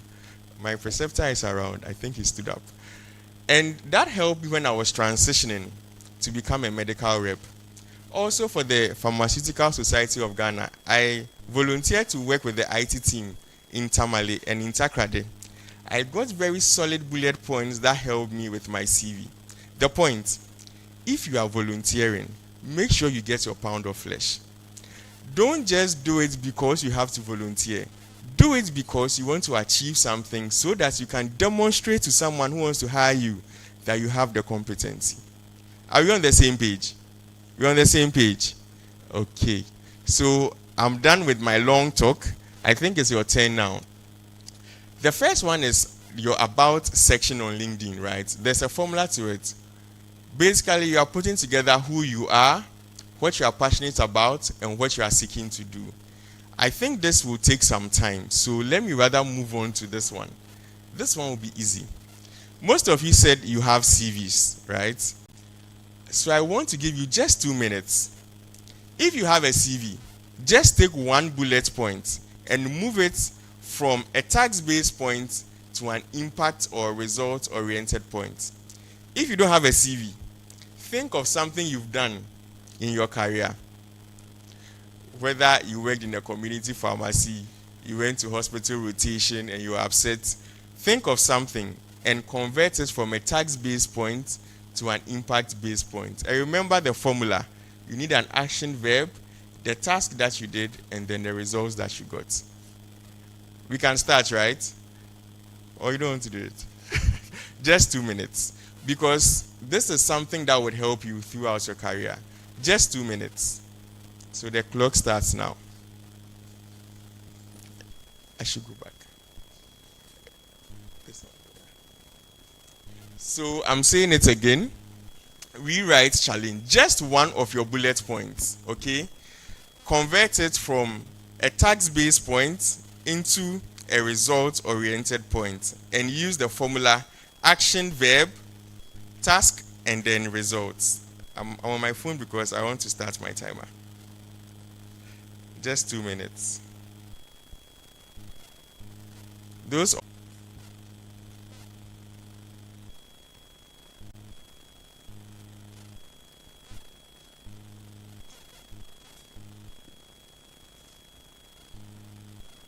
1 minute is gone.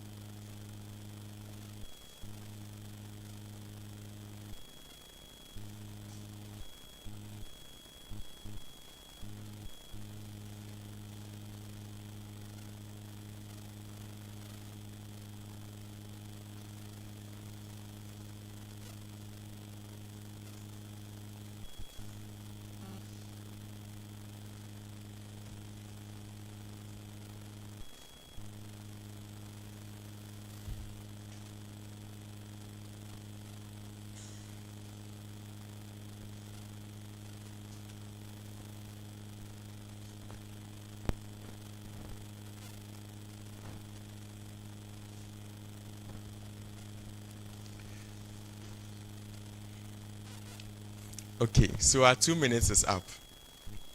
Our 2 minutes is up. Can I get 3 volunteers who will be willing to share with us their bullet points? 3 volunteers.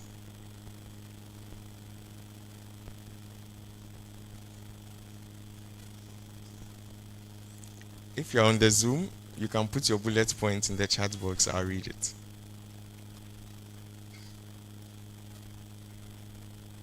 3 volunteers.